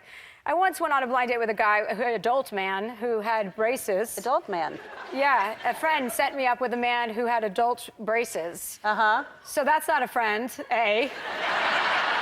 It's not a friend I mean, first of all, I appreciate people taking care of their teeth later in life, but take care of it and then get back to me. You know what I mean? Don't make me part of the problem. I'll be part of the solution. I don't want... what is that gonna... An adult male in their 30s with braces is a nice idea if you could be quarantined during that time. Did you ask them about it? How long? Maybe they were going to come off soon or something. No, it doesn't matter, Ellen. It's just, it's not something I'm going to get down with. We're not going to start making out and then I'm going to leave with a bloody lip and say, hey, when are you getting your braces off so I don't have to go through this again? Out of respect for other people, if you're an adult with braces, you should not be... I thought that was going to be a snake with braces. Look, see how the hair on the hair on my arms is standing up. I thought that was going to be a snake by the way, with braces. Well, I don't know how you put braces on a snake. Would you date an adult woman if you weren't so madly in love with Portia? Would you date an adult woman who is going through her stage of braces? Sure. That's not true, Ellen. It is. Of course I would. It's not true. Why is it so bad that someone has... They hurt. Yeah. They hurt. How do you... Pikachu. Everything hurts, okay? It's a dangerous... What did you say? Pikachu. Is that my little special spot? That's what I call it. Pikachu? Yeah, Pikachu. Peekaboo. You never know where it's going to come out. Yeah, Pikachu. You've never heard that word? Nope. Oh, that's weird. My family used it the whole time I was growing up. It's weird. No, that's just either your family or straight people talk. I don't know what that is. Pikachu, and then we called the boy part Bachuki, but I didn't have to use that a lot. Well, first of all, we just want to see what just happened, because you just went on like nothing happened. But this is why we did it, just to enjoy it. Well, if you're an adult with braces, you should not be on...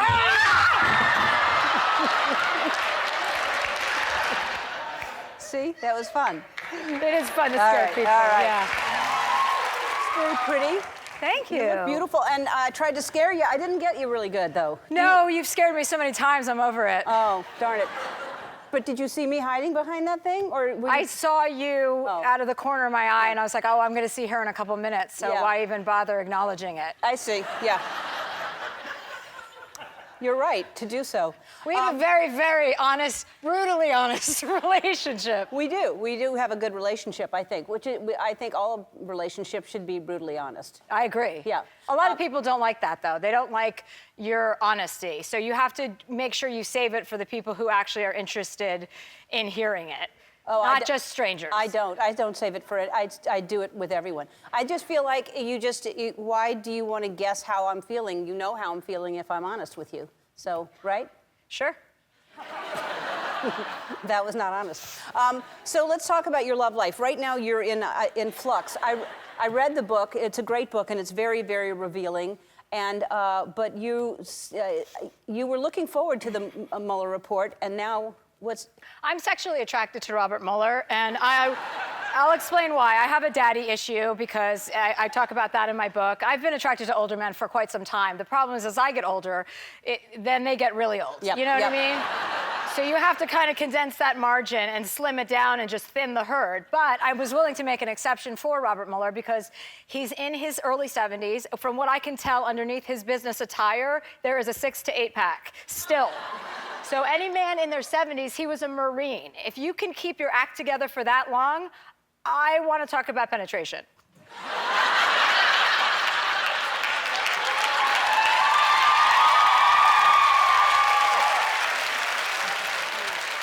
I mean, what you just did felt very judgy. You know what I mean? Not at all. But you know what? I have to be honest. When I was reading it, I didn't know if you were being sarcastic or if you really meant it. Just like when you texted me when Letterman was on, you said you could feel the sexual chemistry, and I didn't know if that was sarcasm or you really thought that me and Letterman had sexual chemistry. Was that sarcasm? What do you think? Well, now I think it was sarcasm. Well, I said the sexual chemistry between you and David Letterman was palpable. Yeah. I watch you at the nail salon. Yeah. Yeah, I work there now. Yeah. But really, so you're attracted to Mueller, and now what do you feel? I'm not going to give up on him. I have to read the report to give my report on Bob Mueller. So I am still hoping. I know he's married, and I respect that, but that doesn't mean I don't have the feelings I have. And I just want to communicate, you know what I mean? Right. With him, preferably. But if I can't communicate to him directly, I'll do this on TV until he contacts me. Okay. Okay. I doubt he will. I mean, this could push him away. He seems more... Oh, I saw a big picture of him go up. There he is, yes. Yeah. See, and I also Googled him one night. I was with my best friend, Mary McCormick, and sometimes we fantasize about what he drinks when he gets home at night, how many ice cubes he uses. Scotch, one ice cube. Yeah, Scotch, 1 ice cube, tighty-whities or boxers. Right. And she also has those feelings for him, so we're not alone. There's a whole community, I think, of Mueller lovers. It's just you two. Well, I mean, you could say that, but you're not attracted to men anyway. That's not true. That's not true. I'm attracted to men. Name one man you're attracted to. Oh God, a lot. Quickly. Ryan Gosling. Justin Timberlake. All right. I mean, Andy. All right, but no, I am. It's not that I don't see men as attractive. It's got nothing to do with that. Let's talk about the book, though. It is really revealing. It's like most of your books have been, or all of them have been very funny. There's humor in here, but you really kind of go through therapy with us because you're in therapy and then you write about it. Yeah, I had a lot of stuff that I thought, you know, you come out to California, you have success, and your life starts to move in a really fast pace. And it's really hard to say no to anything because everybody's throwing attention and money and all these things at you. And, you know, I kind of got lost in myself for so many years and I know you can relate to what I'm talking about because you get in a cycle and it becomes a spin cycle. And for me, I wasn't taking seriously enough the things that happened to me during my childhood. You know, my brother died when I was 9 years old, and even though I knew that was a huge injury, I didn't think that I thought I was too smart to have to go to therapy and unpack that pain or heal myself.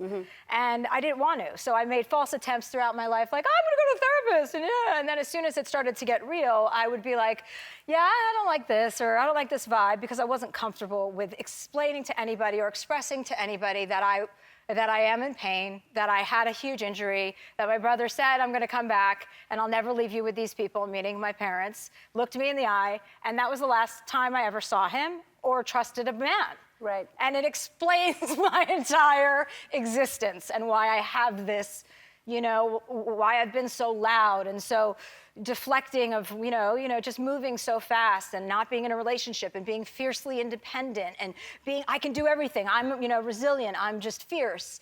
And all of that was ignoring the main issue, which is it's okay to be in pain. And your pain is legitimate no matter what happened to you. You don't have to be raped or sexually assaulted for you to have real pain. We're all injured. And I met this psychiatrist who took me to a whole other planet. And my life is so much better because of it. And I thought, God, if I'm just going to make a career out of oversharing, this seems like something worth oversharing for the first time ever. Right. I agree. It's great. And you talk about being high. You like vodka. You like marijuana. How much of this book was written under those influences? I don't drink when I write. I don't really drink nearly as much as I used to because cannabis has become legal and it's awesome. And it's just now with the educative component and people labeling everything, you know what you're taking. You're not going to a party, taking a cookie, and then passing out for 5 hours crying in a bathroom, you know? It's much more medicinal than that, and now it's legitimized. It's becoming more legitimized. So I definitely did go through the book because it became heavy. It became about my brother dying, my mother dying. Then my dad died while I was writing the book, and then 2 dogs died, and I was like, oh my God, people are dropping like flies. And finally I was like, no, you can make that funny. That's what you do is overshare, tell your truth, and be somebody who's truthful about how much it sucks to be in pain and trying to be tough. You know, I thought vulnerability was for weaklings. Vulnerability is strength. It's strong to be able to cry and to be able to say, I'm hurting, I'm trying to repair myself, I'm trying to become a better human being. So, yeah, I agree. All right, you have really good advice, and you're very honest, so I thought we were going to take a break, and the audience is going to ask you questions, and you will give them advice, and we'll see how that goes. We'll be back. All right, we are back with Chelsea Handler, who after a year of therapy is perfect, and so she will give advice to members of my audience. And so Katie Helm, where's Katie Helm? Hi. Hi, Ellen. Hi, Chelsea. My name is Katie. I just turned 28 last week, and I have never been kissed. Now, like, I don't want to go up on stage and, like, kiss a bunch of random strangers or anything. Not my style. But where is a Midwest girl supposed to meet a decent gentleman in the world? I think you have to go out with a group of girlfriends so you have protection and like with them, and just go up to, if you go to a bar or like a fun restaurant or something like a little bit tamer than a bar is fine. Go to a bar and just go around and ask guys, have your girlfriend say, hey, she's never been kissed. Can we just get her first kiss out of the way? I mean, there's gonna be a million guys that say yes to that. So just to get the first kiss, nothing further than that, I don't think. We'll talk again in the spring. Thanks.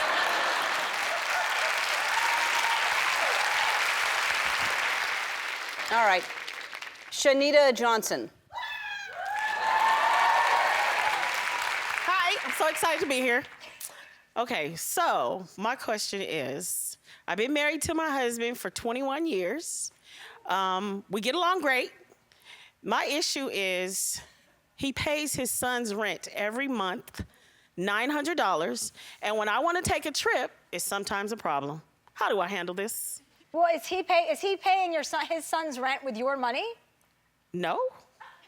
But it's coming out of our household. We've been married 21 years. Yeah, I mean, I'm not a therapist. I don't really know what to say to you. Ellen, do you have an idea of what to say to them? I don't know. To me, the fact that so he's been doing this for how long? About 3 years. 3 years. I mean, did he bring it up? Did he say, I think, you know, because it's your money, like you say, it's the two of you have the money together. Did he say, I would like to pay my son's rent? How do you feel about that? No. Okay, but you should say then, first of all, you have better communication. So you say, when that started, say, hey, you know, can we talk about this? Because, you know, if it's not going to affect our lifestyle, great. But I'd like to go on vacations once in a while. Is this going to affect our lifestyle? I mean, just communicate with him and say, would you like me to all of a sudden start putting $900 out a month on something that I want to do without telling you? You know, ask him how he'd feel about that. And also, is it your son? Not at all. No, it's not your son. Copy that, okay? So, and also, how old is the son? 30. Yeah. Oh. Okay. Well, forget it, yeah. All I'll right. tell him. What is your husband's name? Let's just tell him right now. Yeah. Yeah. I didn't hear you say it again. What's your husband's name? Roderick. Roderick, it's a wrap on your son, okay? Yeah. It's ridiculous. 30. I was paying my own way when I was 18. I had my own apartment when I was 9. Yeah. All right, Sarah Stennard. Sarah Stennard? Hi, Sarah. Hi, Chelsea. Hi, Ellen. Hi. So what part of not spending money do I not understand? I have a good job. I have a terrible relationship with money. Please help me fix that. Okay. Well, I'm glad I'm a CPA, so I can tell you that I have no good answer for this. I mean, you just have to use common sense. You're in charge of your life, you're in charge of your happiness, you're in charge of your finances, and you're in charge of getting yourself from point A to point B. So if you're out of money and you're spending badly, you only have yourself to blame. So, I mean, you get on your own team. What are you spending money on that you're out of money so much? Mostly I like to eat out and go to restaurants. And obviously, LA, it's easy. Well, or get a boyfriend and have him pay for Yeah, things. right. I like that one as well. Yeah, maybe your husband can adopt her. Yeah. Roderick. Roderick can adopt you. All right, Life Will Be the Death of Me and You Too is in stores now, and you're all going home with a copy. Go to our website to find out where you can see Chelsea on tour. We'll be back. So good. Wow. Mama spent some money today on an outfit that makes her look very smart and slimming. It feels very businesslike, doesn't it? It does. Feels like spring has sprung and I'm about to go into business. I'll buy into that business. Thank you. You had a birthday a couple weeks ago. Sorry I wasn't invited, but how did that go? Well, I turned 45 years old, so I was pretty excited. Why are you laughing at that? What do you think, that's a joke? I'm not laughing. I'm laughing because I'm so laughing? happy that you're aging so beautifully. I say I turned 45 and he laughs in my face. Anyway, I decided to celebrate by skiing down a mountain. Oh, yeah. But without any pants on. Let's see. And so Wait, totally naked? well, no, I had underwear on, just a thong. Yeah. I mean, obviously, I don't want to get, chapped or anything. I have to protect. I have to protect my area. But see, my form, and I have what looks like a joint and a margarita. But obviously, that's like, I wouldn't do that because that's irresponsible. I would never ski down a mountain with an actual margarita and a lit joint. Yeah, it's almost impossible, actually. So what was it then? So it was a prop. There were 2 props. Oh, yeah. 2 props. Well, you just got from the prop table at the ski resort? Yeah. No, I don't want anybody to get in trouble, and the mountain frowns upon smoking on the mountain, and I, of course, do too.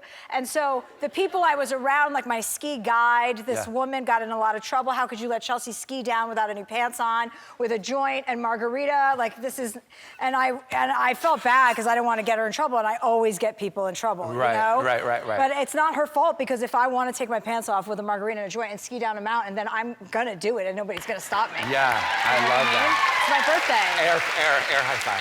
Yeah, so that's how I celebrate me. I love it. At least somebody does. Yes, exactly. Right. Hey, remember the first time we fell in love? Yes, I do. That was at the game show, right? Yes. At NBC? Yeah. And were we playing on the same team? Yeah. Well, not anymore. We had a strong connection. Yeah. And then I came on Will and Grace. Yes. And I played a lesbian with my best friend, Mary McCormick. We played a lesbian couple. She was a little bit domineering, which is basically our relationship in real life. And I love her. And I had a very hard time being on a sitcom, and you guys were trying to be very nice. You were I'm not fantastic. I'm not good reading other people's lines. I'm better when I just say what I feel like. Yeah, but you were really, truly, truly fantastic, and you really were. It was hilarious. It was bad. I watched the show. I was there. You were amazing. The taping of the show ended up being fine, but the rehearsals, I don't prepare for things, and they do. So when I came on thinking I'm like, oh yeah, Will and Grace, I can nail this, and then 2 days into rehearsal, they're like, you need to learn your lines, little girl. And then you were like, can you run lines with me? And I was like, busy. Will you be friends with me?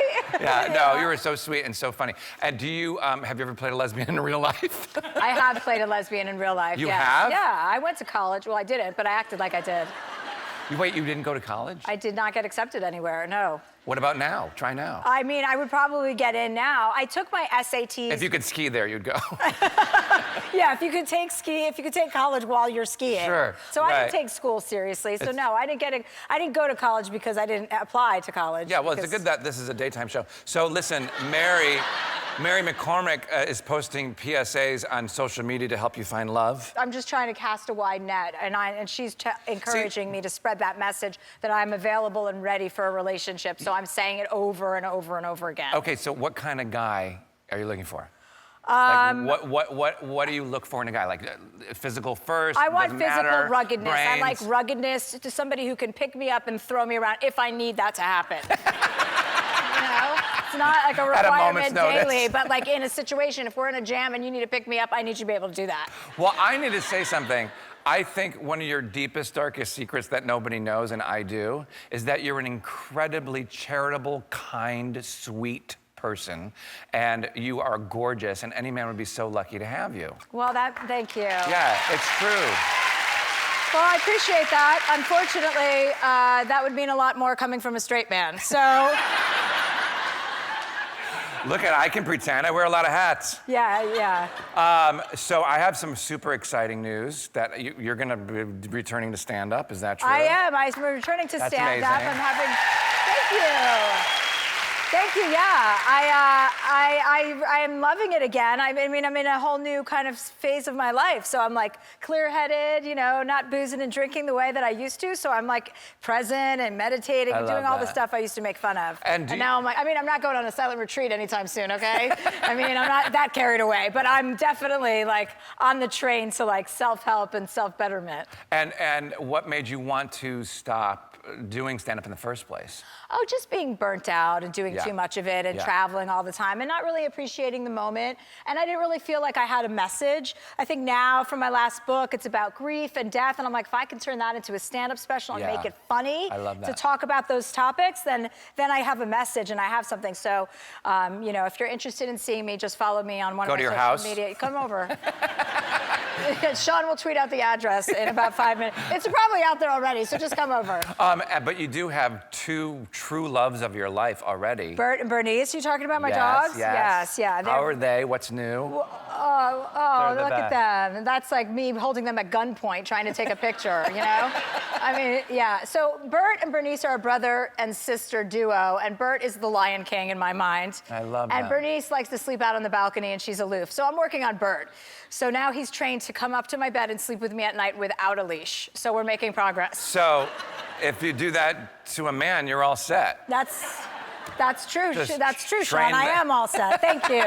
Thank you. All right, when we come back, we're going to play a game with Chelsea. All right, thanks. We're back with Chelsea Handler. Everyone knows how honest you are, so we're going to play a game. I'm going to read a sentence, and you have to fill in the blank. We're calling it Chelsea Blanking Handler.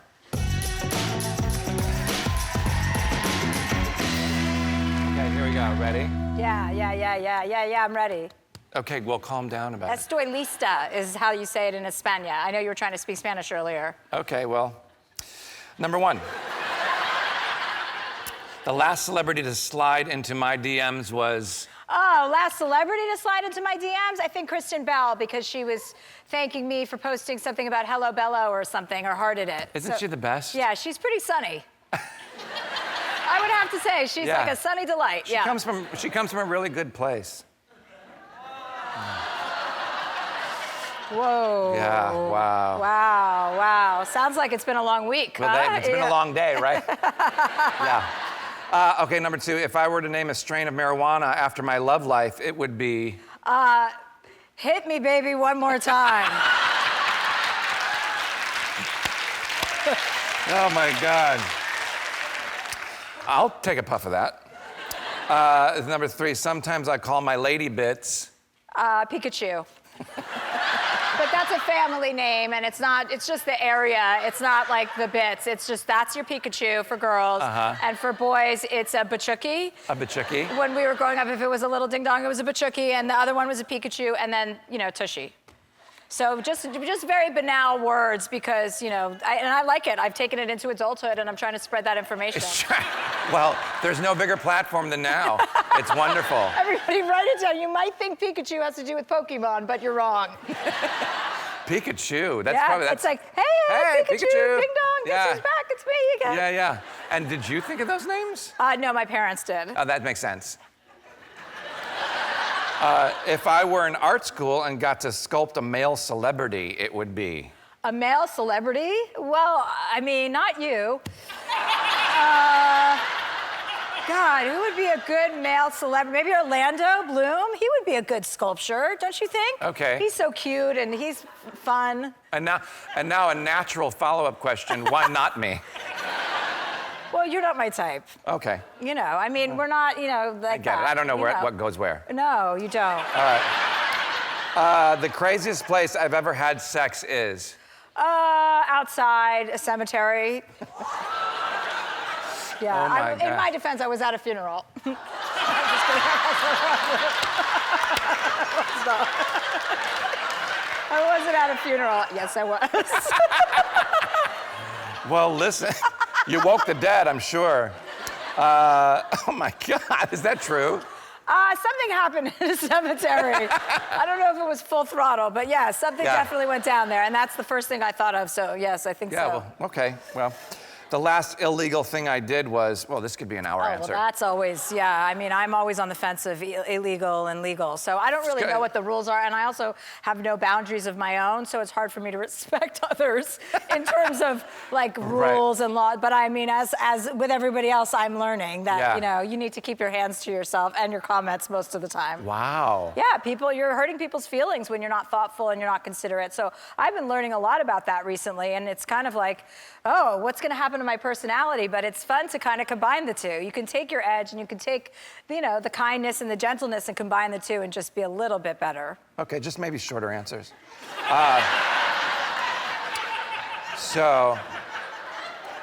The next one is, my therapist always tells me. To stop talking. He's always like, sit with that, stop. And I'm like, and now what? He's like, just sit and don't talk. So that was a big thing. It's hard because you want to dance around things that are hard to talk about. So it's easy that we can find those habits. I'm sorry, I know you want me to keep my answers short. So I just don't know what to say anymore. I don't know how to defend myself. No, it's wonderful. Actually, you're a dream guest because a lot of people are like, yes, no. Yes, no, yeah. Well, I wish you were a dream host. What about that comment about keeping mean things inside? Yeah, you're right. Look, it's a work in progress.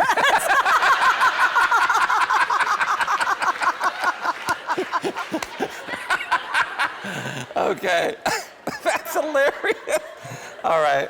You can see it right here live on Ellen. The one place you would never find me naked is...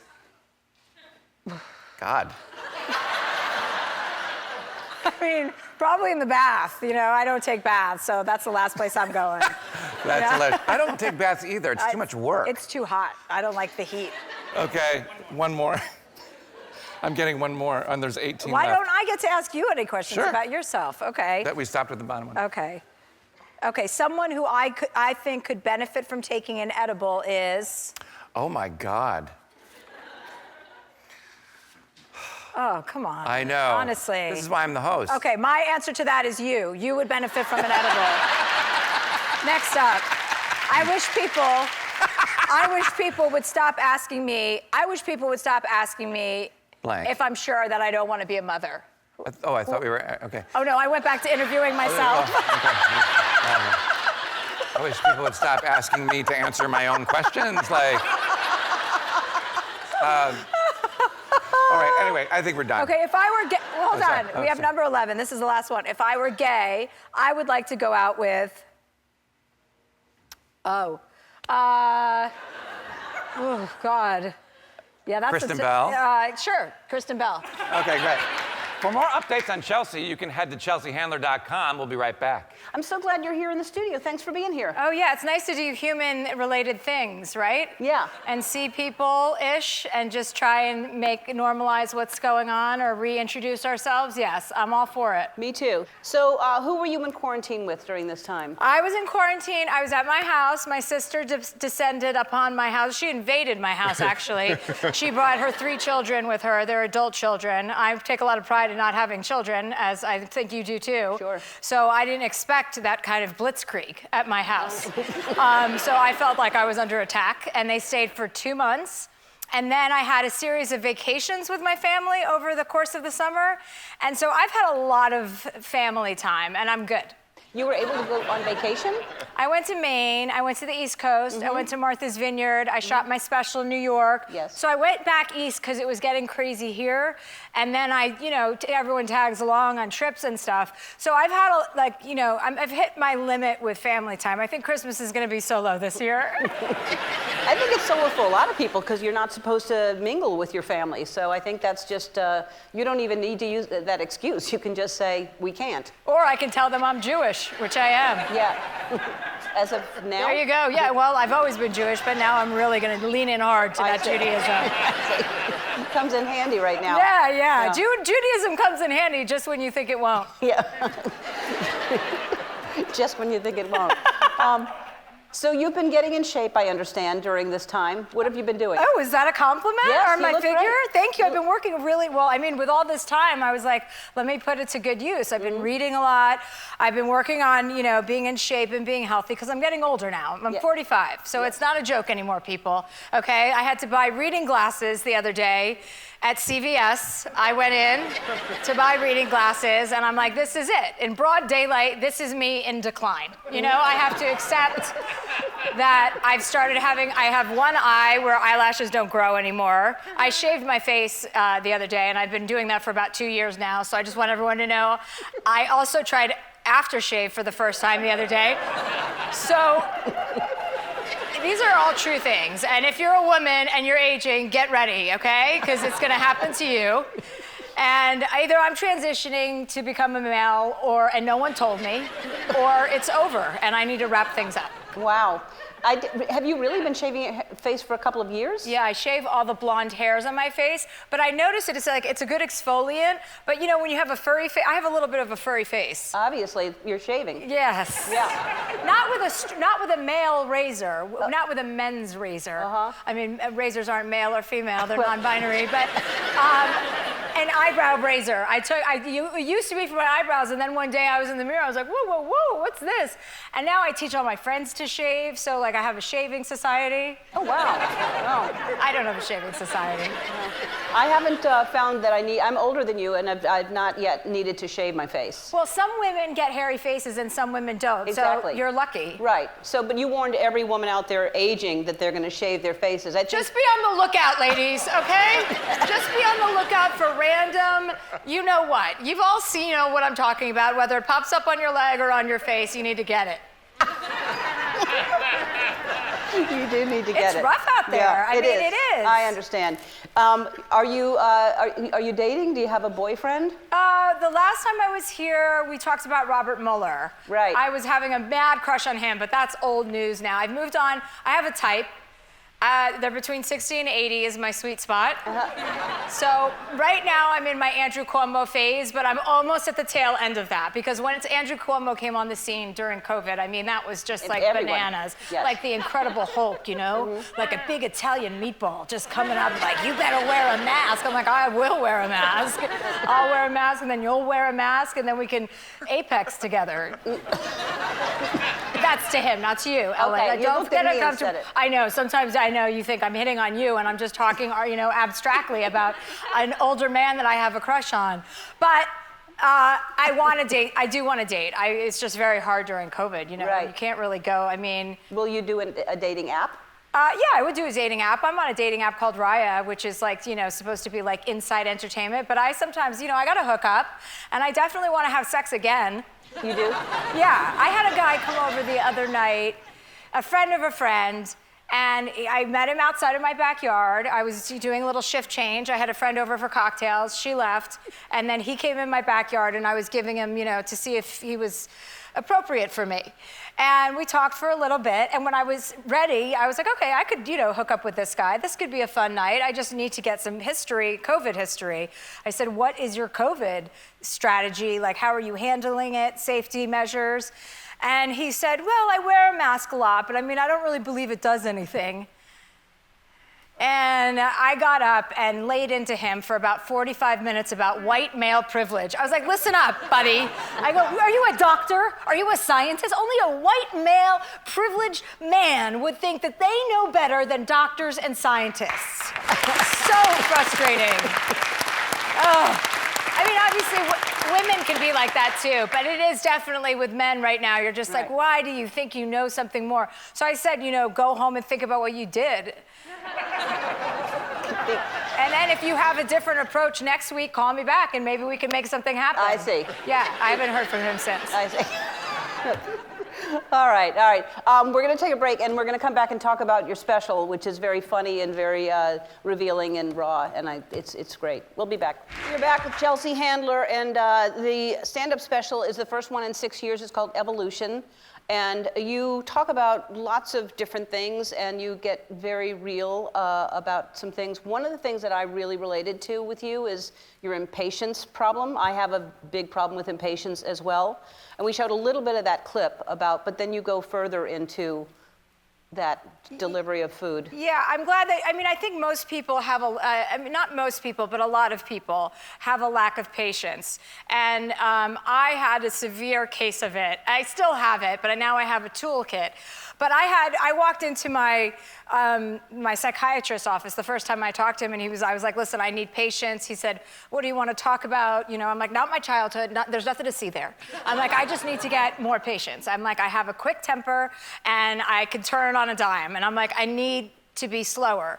And he wanted an example, and I told him, you know, going into those bookstores at the airport. I spend a lot of time at airports, and I go into the Hudson bookseller store, and the slowness of that transaction, the slowness of the person who's working behind the desk, who's never there, they're never there, it's like, are you a koala bear or a person?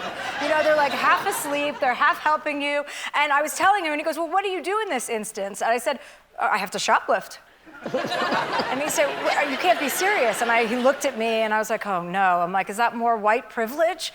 And he said, no, Chelsea, white people aren't even doing that.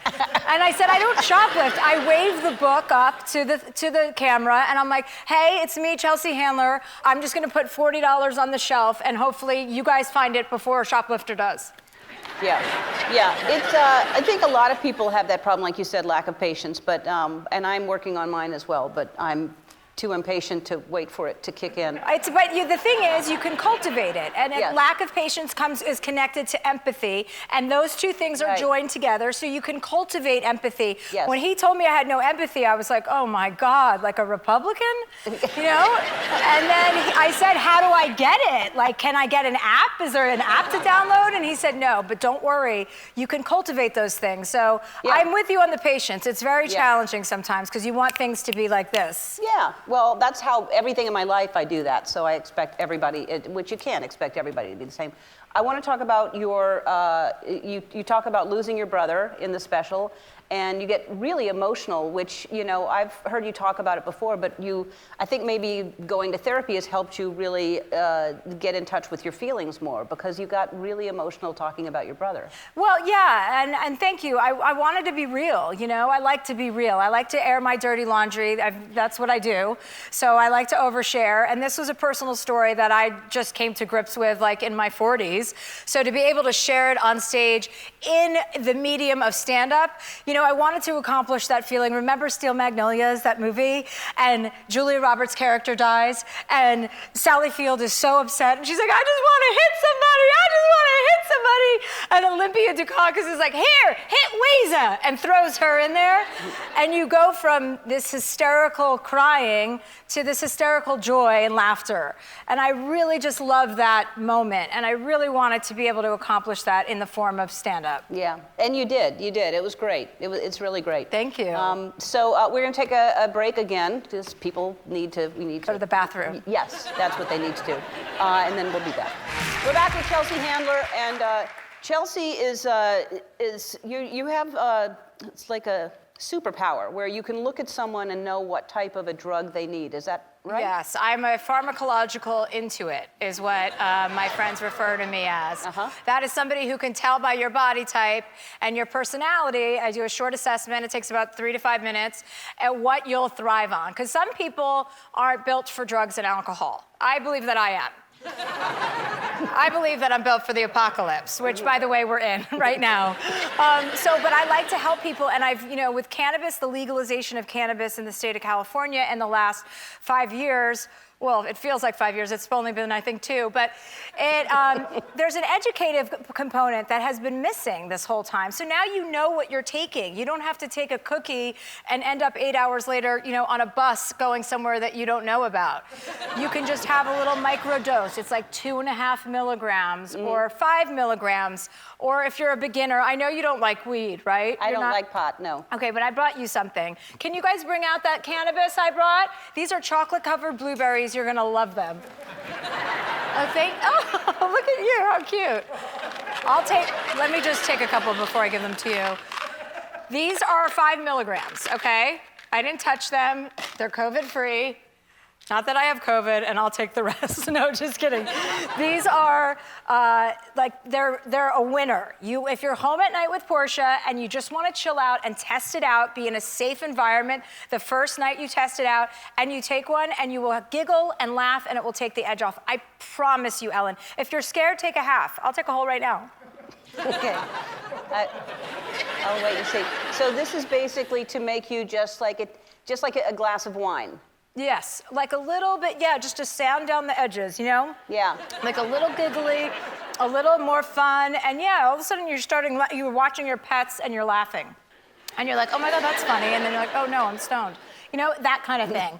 Everyone has, because I have trouble sleeping, and people have given me like gummies or whatever, and I took one time, and I thought I was flipping out. I hate being out of control like that, so. Oh, yeah, okay, well, maybe you shouldn't take them then. I mean, I don't want to. That sounds more like anxiety. We have to do something about that. That's for giggles. Give those to Portia. I don't need giggles. We both giggle enough. But we look at our pets and giggle without those. Without those? Yeah, so you need more of an anxiety-curing weed. I have high anxiety. Who doesn't have anxiety right now? Everybody has anxiety. So, yeah, that's what I need. I hear you, sister. I hear you on the anxiety front. I mean, how can you not have anxiety with the climate we're in right now? So I need something for anxiety. So if you've got something for that, I'm open. Well, let me check my medical journal when I get back to my house, okay? And I'll send something. I'll messenger something over to your house. You're not far from me. No, I'd like it. Okay. Chelsea Handler is called Evolution. It's on, yeah, you can have those. It's called Evolution. It's on HBO Max today. We'll be right back. Chelsea and I are both impatient. We thought, why not play one of my favorite games, 5-second rule.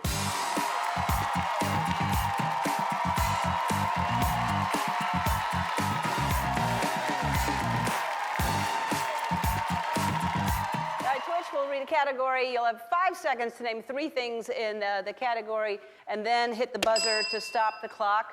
All right, I shall go first so you understand the concept of the game. Okay, Ellen, name 3 body parts you like to work out. Abs, stomach, and butt. Thanks. All right. Chelsea, name 3 body parts you find sexy. Calves, arms, and abs. That's not true. Calves, yeah. I mean, I don't even know what that was a body part until I said it. Calves. How stupid. All right, that's all right. You're good. Okay. All right, Ellen, name 3 reasons why you'd want to have kids. Because they're funny and they're cute and clothes. And clothes. And there's some cute clothes. That's the only reason I'd really want to have kids. And when I see people dressing kids in the wrong clothes, I'm like, you wasted kids. Chelsea, name 3 reasons why you don't have kids. Because I like to have fun, and I like to travel by myself, and I don't like to teach. No, it's too late. You don't like to teach? I don't want to homeschool anybody, okay? So that's on the table this year when we're talking about kids. No one planned on homeschooling. That's true. Yeah. I did. I knew enough not to have a kid. You knew there might be a pandemic someday. All right. All right, Ellen, give me 3 nicknames for marijuana. Pot, weed, hoochie. Is that right? Hoochie. Good. Is that right? I don't know if I've ever heard hoochie. Yeah. You better bring me some hoochie. No, yeah. Gonna roll up some hoochie real quick. I don't know. Yeah. I don't know. Reefer. Some hoochie. All right. You're about to find out, It's the girl. thing now. Yeah, I'm going to find out if hoochie is right. All right, Chelsea, give me 3 more. Wait, things to call weed? Uh-huh. Oh, a doobie. Mm-hmm. A doobie. That's one. Oh, yeah, that's one, but if you say 3 times, it's 3 doobies. That's true. All right, Ellen, name 3 things you say when you're breaking up with someone. Too bad. I didn't like you. Bye-bye. I've never done that. Oh, too She's bad. never broken up with someone. No. All right, Chelsea, name 3 things you say when you're trying to pick someone up. Do you like what you see? Get in the car. Get in the car. Get in the car. Wow, you just drive down the street. Do you like what you just get in the car? Put your mask on. All right, Ellen, name 3 things you thought when you woke up this morning. I should work out. I need coffee. I may not work out. All right, Chelsea, name 3 things you do before going to bed. Take my makeup off, put on my eye shades, and put on my rain machine. Nice. Sorry I hit it so hard. Oh, he's good. All right. Sounds like I won. Now it sounds like I did. Oh. Yeah. That's Okay. all right, but we both win. Yes, we're both winners. Yes, we are. 5-Second Rule is celebrating its 10th anniversary this year, so go pick up your own copy today. And here it is. Here she is now, Ellen's guest host, Chelsea Handler.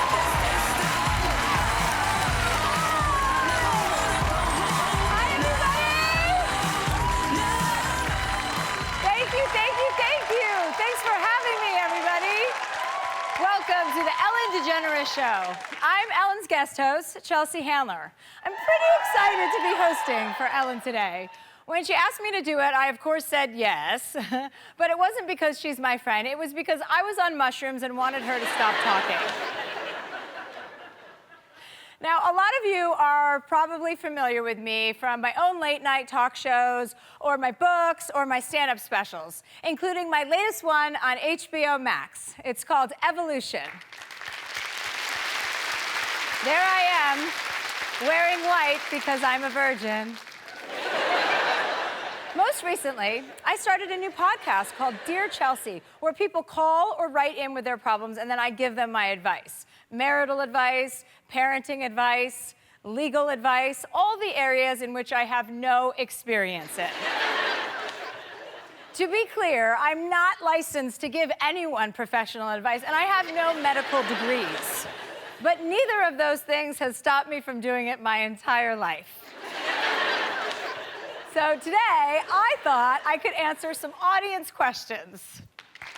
Thank you. Okay, let's start with Deborah. Where's Deborah?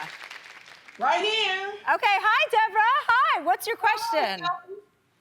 My question is, do you think it's okay to go through a fast food drive-through braless? Braless with a shirt on or braless with no shirt on? Braless with a shirt on. Okay, well, I would recommend actually doing it braless without the shirt on. I encourage people and ladies especially to go topless wherever you want. You have the freedom and liberation to choose what you want to do with your breasts when you want to do them, as long as you're wearing a mask. And I will be wearing a mask. But be careful, because, you know, I've been topless probably more than you have, judging by our conversation. And you have to be careful with seatbelts when you're topless, and you also have to be careful with breezes and air conditioning and who cuts my dress. Very good. Thank you very much. It was great to meet you. Nice meeting you too. Okay, next up, we have Gabriel. Where's Gabriel? Okay, Right hi, here. Gabriel. Hi, Chelsea. Hi, oh, hi. How are you? Good, how are you? Well, you don't sound too excited to be here. Are you okay? I'm very excited. Okay, great. I'm excited too. What advice can I give you?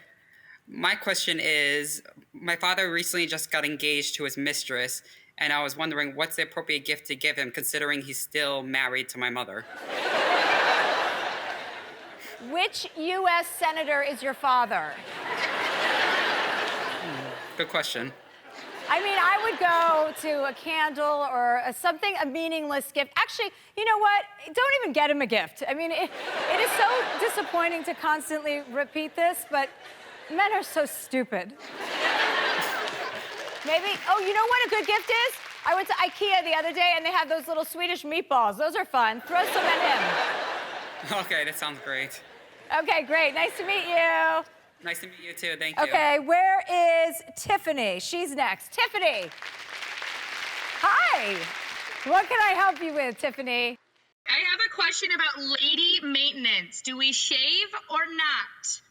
Well, again, I would say that's really your preference, you know, what you're interested in doing and how you want to carry and portray yourself. For instance, I had laser hair removal a long time ago when it was in vogue to get all of that lasered off, and then 2 years later, hair came back in style. So now I just have to put Latisse on every night and hope for the best. Okay, I like it. Good advice. Yeah, I think we came to some great conclusions. Thank you. And thank you all for your questions, everybody. I hope my advice helped some of you, and if it didn't, please send your complaints to Ellen. So, a lot of you know me as a comedian and talk show host, and you may also know that I spend a lot of time topless. And you're welcome. Here's a clip that I posted back in February on my 46th birthday. So here I am, doing my favorite thing in the world. Well, I'm bursting into womanhood is what I'm doing. But I'm doing my second favorite thing in the world, which is skiing down a mountain with a margarita in one hand and a joint in the other. Because I like to celebrate age, because we're all lucky to be here, right? And some people, yes, we can clap to that, for sure. Some people think that I'm trying to get attention, and they're not wrong. But I would also like to point out that men get to be shirtless all the time, even though women look way better doing it. Obviously, I'd like to keep talking about this, but I'm being told we need to go to a commercial break. We'll be back. Hey, Chelsea. Oh, my God, I'm so happy to be here. I'm happy to have you here. You look fantastic. Oh, thank you, as do you. I was just backstage admiring your luminous, glowing skin. Well, thank you very much. I appreciate that. Yeah. Thank you. I like to be luminous. I can tell. Yeah, it's important to be luminous. Hey, I saw you, I think, at the People's Choice Awards with your new boyfriend, and speaking of, you seem like you're glowing ever since you met him. It must be the penetration. You know what I mean? It brings out, listen, when a girl falls in love and we find our guy or our woman or our person that doesn't identify as a man or a woman, we thrive. Yes. Right? Yeah. We glow, we are illuminated, and I found my guy. Yeah, I'm so happy for you. Thank you. That's the most important thing. Yeah, it is.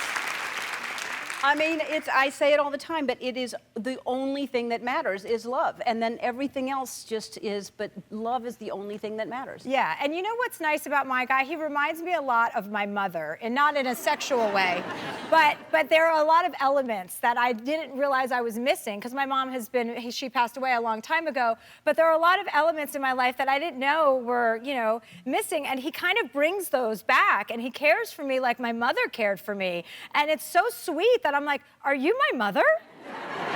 Like, you mean nurturing qualities? Just nurturing, always looking out for me, making sure I have everything I need. I'm addicted to lip balm, and he's always carrying like 2 lip balms. He's like, do you need your lip balm? If I'm walking through an airport and I have my handbag on, he's like, give that to me. You don't carry anything. And I'm like, I am so into you. It's just beautiful. Like, I wouldn't let anyone do that for me unless I was completely in love. So it's nice to be vulnerable to that. That's fantastic. Yeah.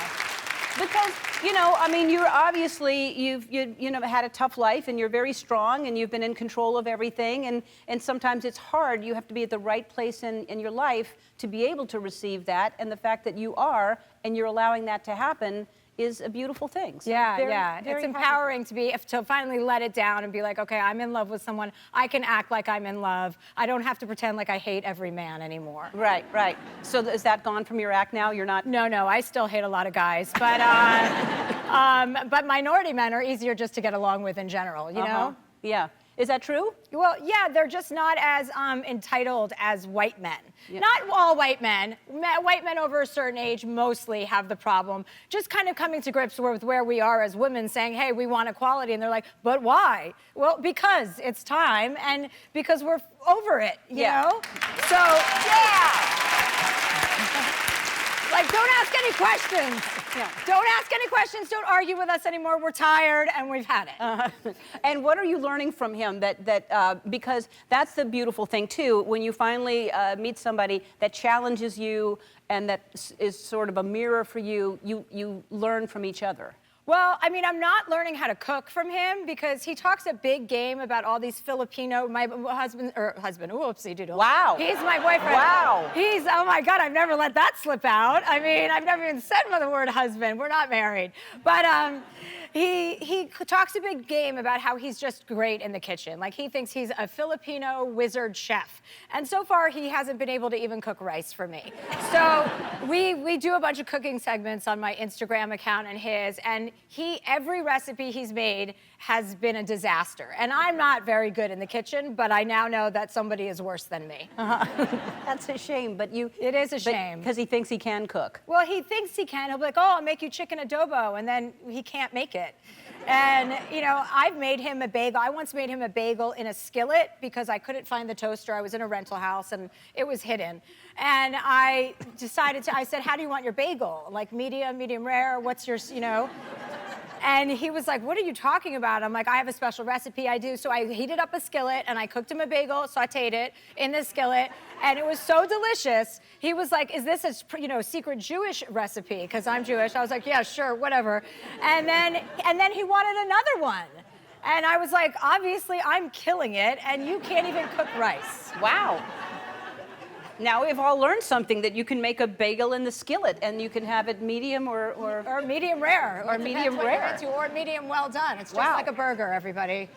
You're on tour right now. That's probably why you're in a lot of rental houses, maybe, because you're staying in houses. What is the tour called? The tour is called Vaccinated and Horny, and it's emblematic of the way a lot of people are feeling, these days. And I came up with the tour name before Joe and I got together, but I'm still horny. It's just directed at one person, So, and I'm definitely still vaccinated, so that didn't change much, but.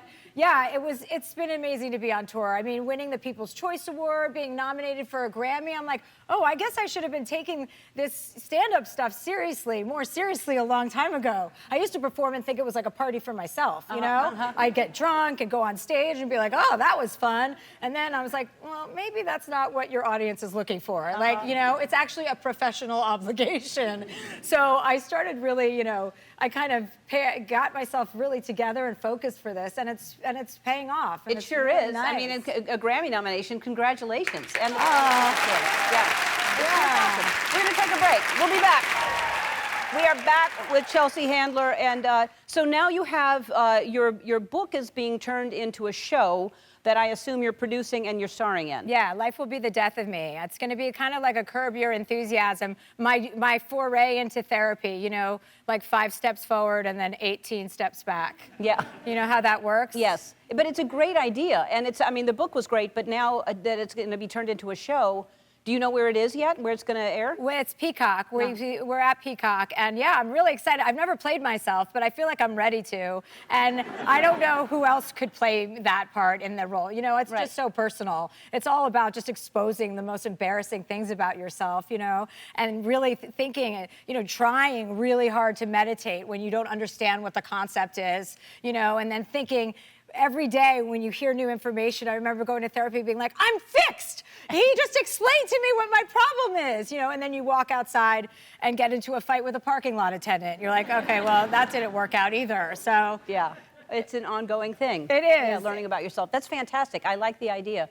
And now you're doing a podcast and people are asking you for advice, which I can't think of anything better than you giving people advice.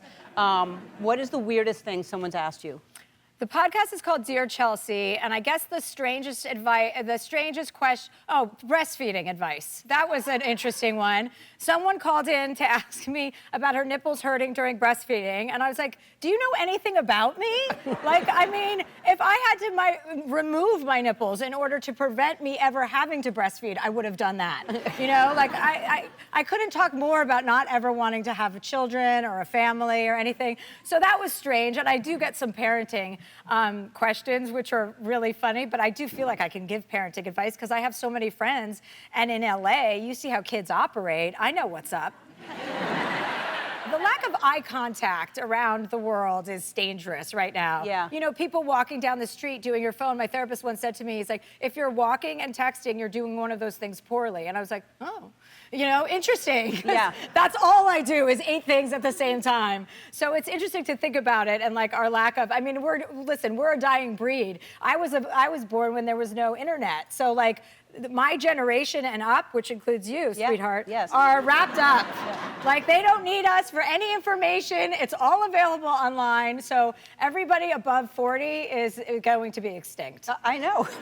I don't understand anything that's going on. The whole metaverse, the Bitcoin. I know. I'm like, now I have to buy Bitcoin. Oh, God. Yeah. There's just it's too much. Well, speaking of, because I want to know, speaking of getting older and aging out of the system, since you're giving advice, when I finish the show, what should I do?